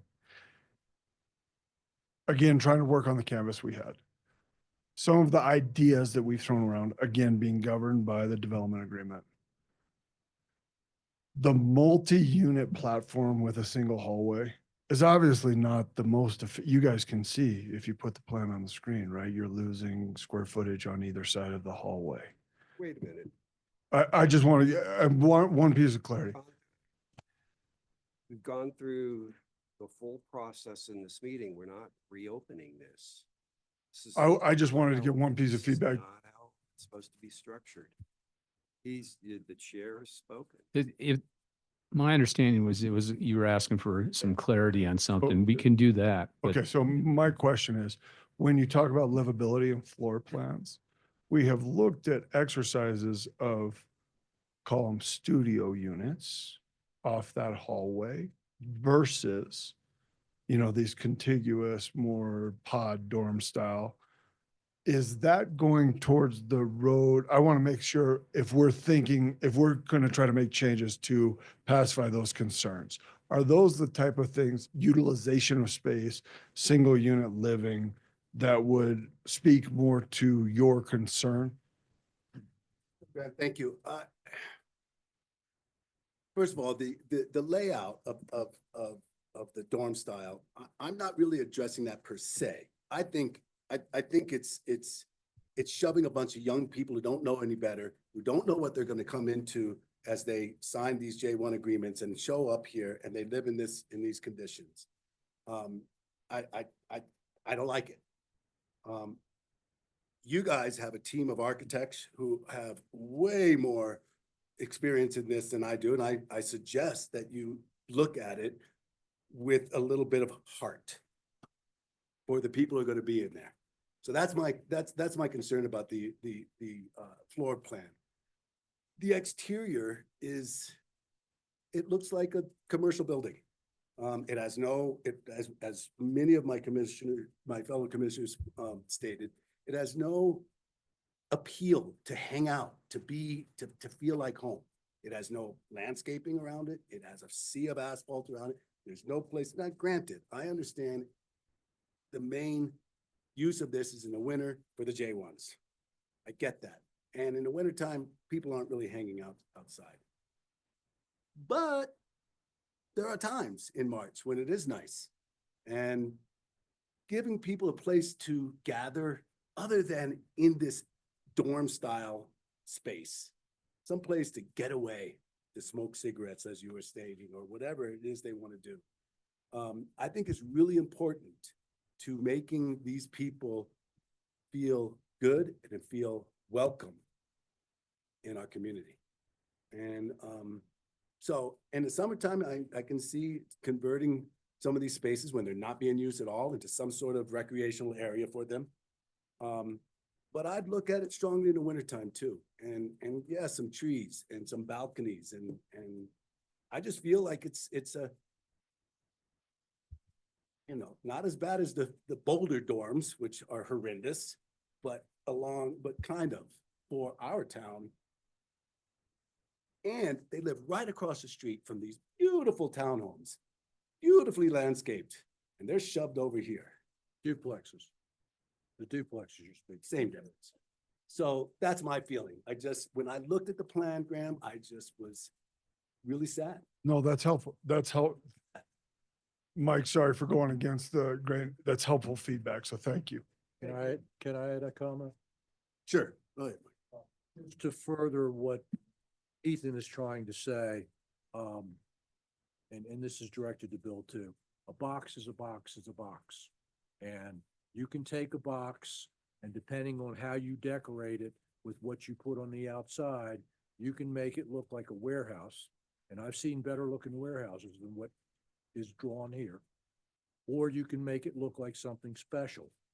And yes, it does take a little bit more money, but were I a developer investor in your duplex units, I would be concerned about the saleability of those things that are going to be 4+ million right next to something that looks like this. So Ethan's speaking about the interior of it. My big problem is the exterior of it. And like I said, I've gone over and I've looked at your project in Edwards and I understand what that is, but Edwards is a very different place than Breckenridge. And while that may be a very appropriate to Edwards, my opinion is it's not appropriate to Breckenridge and certainly isn't appropriate right there. And again, from an investment standpoint, as a developer, I would be concerned about the saleability of those beautiful duplexes that you guys did a great job on. I mean, Understood. just It's very helpful throwing feedback. out there. Yep. Thank you, Mark. Thank you, Graham. Appreciate it. And we can move on to town council. Town council last week. Okay, well, there wasn't a lot on planning. Julia did a update to the impact fees, which we charge for all housing projects. And because the old administrative policy on that had pretty much expired. And the only major change, the dollar amounts are still the same, which is generally $2 a square foot once you get to certain square footage of a home, like 4,000 square feet or more. But the main change was making that payment due at time of building permit application as opposed to CO. That was a concession we made 18 years ago to the development community when the impact fee was first put in place. But it's been problematic for a number of reasons, in that we collect all our other fees up front pretty much. And and it's caused problems at the last minute when someone's trying to get a CO and all of a sudden they've got to go out, they don't have the money available. They got to work with the bank, whatever. So there's problems on the back end of that too. So anyway, we have adjusted that. And then the main discussion with the council was regarding our neighborhood preservation policy. And I'll let Chris, who's taken lead on that, kind of describe that. Yeah, we kind of had our kickoff work session on that item, and that's just revisiting what I guess we've labeled neighborhood preservation. It was largely a home size regulation that was adopted in 2009 for neighborhoods that didn't have building or disturbance envelopes. The council wanted to revisit this largely because of a lot of the very visible scrape offs that are happening along Wellington Road in the Weisshorn neighborhood. So really in this first work session, we kind of gave them some history of how we got to the original NPP legislation, along with what's transpired since 2009, and also some 5-year trends really since 2019. And then we also provided benchmarking information compared to other peer communities in terms of how they address home size on large lot single family development, which there actually aren't very many communities where they are. It's usually the most extreme examples like Aspen and Pitkin County, or areas in the Hamptons that are where there really is just unlimited, development potential. But really, we're kind of in an anomaly by looking at, not only home size regulation, but even furthering what we have, because most of the peer communities are still, even the ones that have enacted, are quite a bit, allow quite a bit larger homes than what we allow here. And then we threw out, different categories of how you address both overall size as well as just the perceived size of homes. Just asked for feedback related to density, to height, to setbacks, to glazing, and then other design features, as well as energy efficiency and sustainability requirements. So from that, we, got some preliminary information. We will go back to the council in early January and try and further discussion on some of the avenues they want us to further look at, such as reducing setbacks and glazing, and also how homes are oriented to the street. But those are really the main consensus points.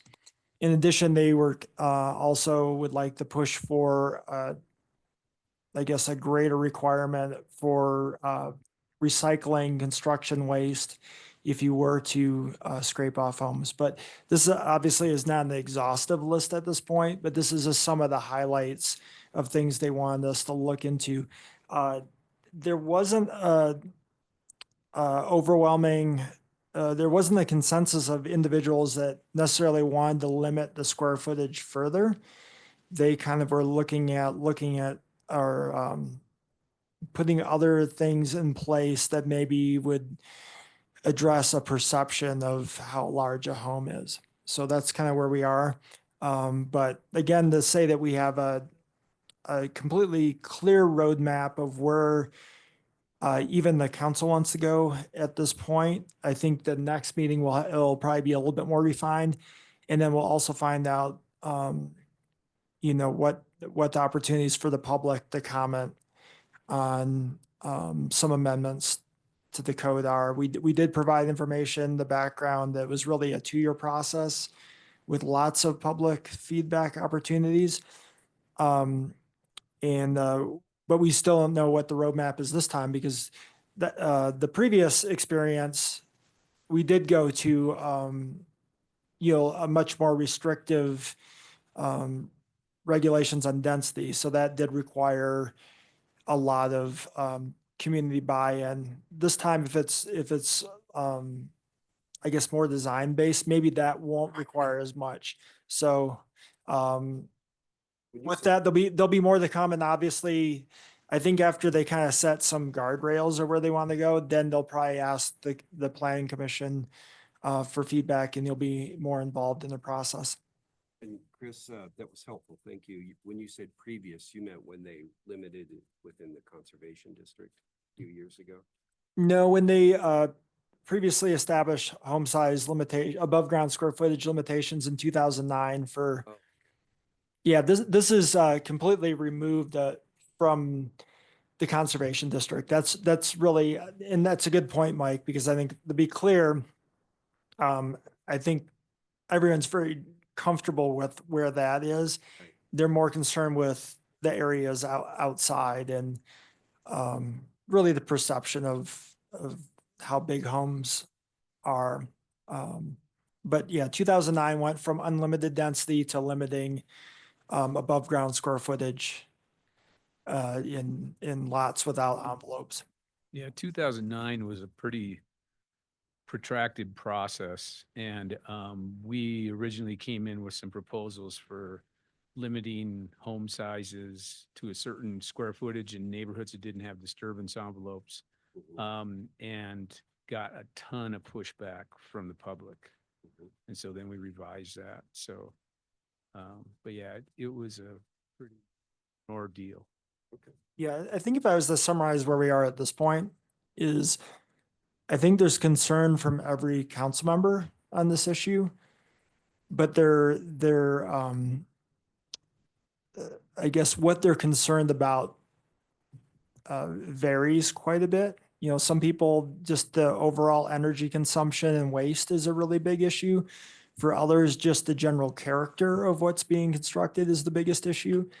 And there's definitely plenty of overlap within some of the viewpoints, but I think we're not even to a point of looking at what the possible prescription of what they want us to work on related to this topic is. And, you know, that's just part of the process of being patient and, you know, trying to get it right, you know, and for both the community and the desires of the council.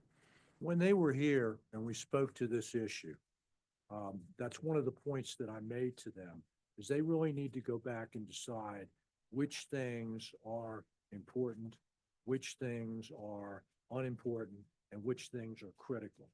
And then come back and try to make some decisions. And to Alan's point, I think the town council does themselves a great disservice when they don't come to us with some expertise. And not discounting anybody else on this panel, but between Ethan, Mike, and I, we have a tremendous amount of professional experience in architecture, building, development, and real estate.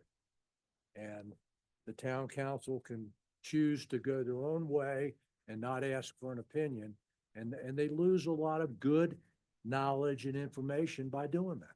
And that's just to echo Alan's point.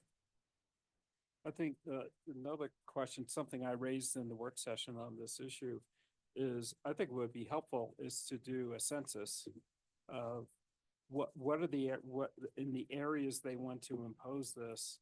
How many lots are like, what is the average age, or how many lots are this old, this old, this old, that might show us what are candidates to be scraped.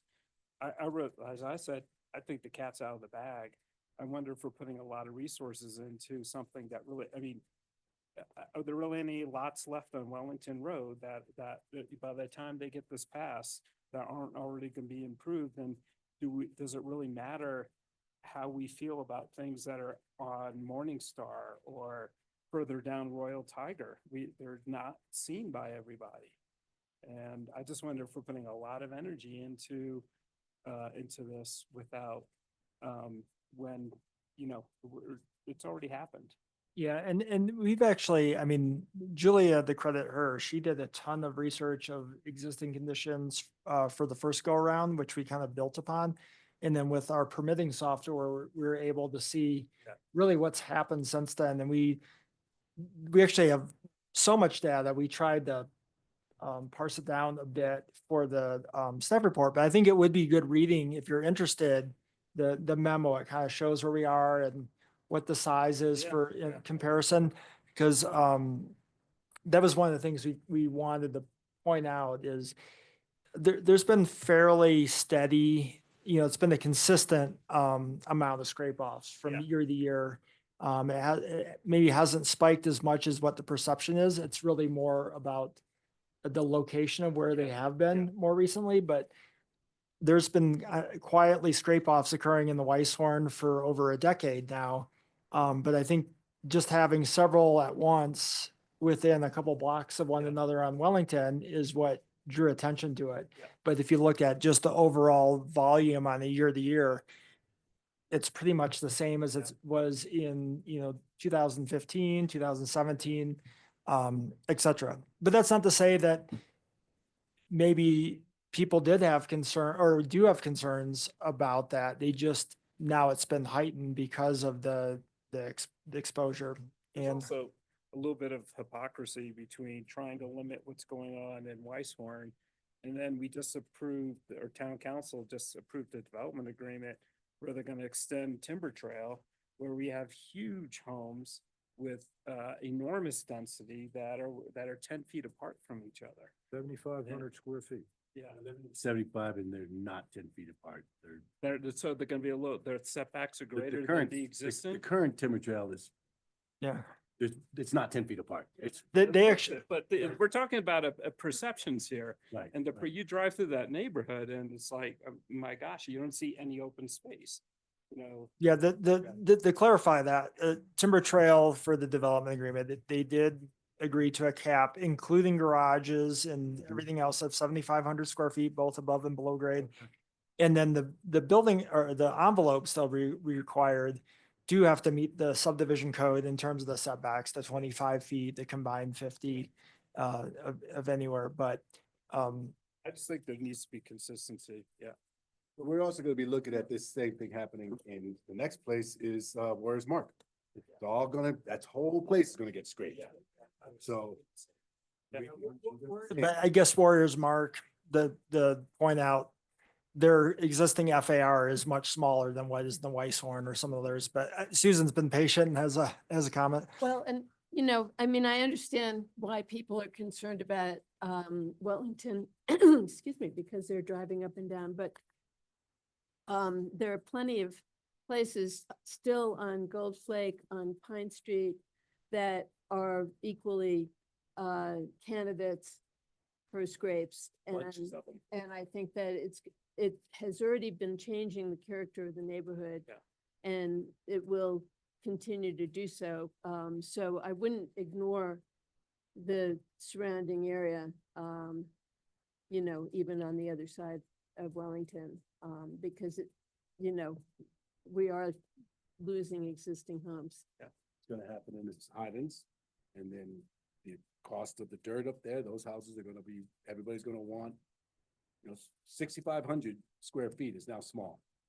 Well, yeah, and basically what we point out in the memo, another reason to read, but you know, the size of the home and the pressure to scrape off is a direct proportion of what it's worth. And so the square footage, you know, it's obvious. It's tied to either being able to ski back or have lift access or close proximity to town. So your biggest homes are in those most desirable areas. And then kind of the next tier down would be your early filings of the Highlands, which is kind of your intermediate. And then as you get out to areas that are further away from town, or have just a smaller lot that's more shaded or whatever, are the ones where it's, the homes aren't as big. They just aren't worth as much.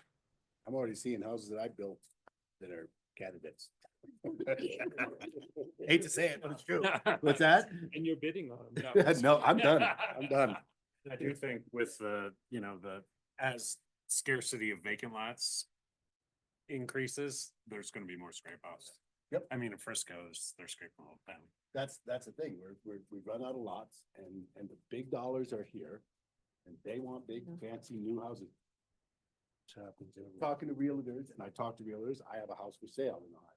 And so many clients want new. They don't want, I talked to some people on the lift the other day, and they specifically said they want a 4,500 square foot house and they don't want to, they want new. And I hear it all the time. Yeah, so I mean, just you can see from this conversation amongst the planning commission, more to come on this. You know, I think we may have a little bit better indication of what the priorities of the council will be after the next meeting, and we'll also know to what extent we may have a public process. I think they've already mentioned they do want the planning commission involved. So really more to come. This is the beginning of this conversation. There's a lot of conversation on it to come. Yeah. Thank you, Chris. Anything else, Mark? That's it. Any other issues or questions? Everybody good? Saving places, the early registration is in a week, right? Thank you. Yeah. Okay, it is 7:58 and I close the planning commission meeting for December 3rd, 2024. Let's go drink beer. Where should we go?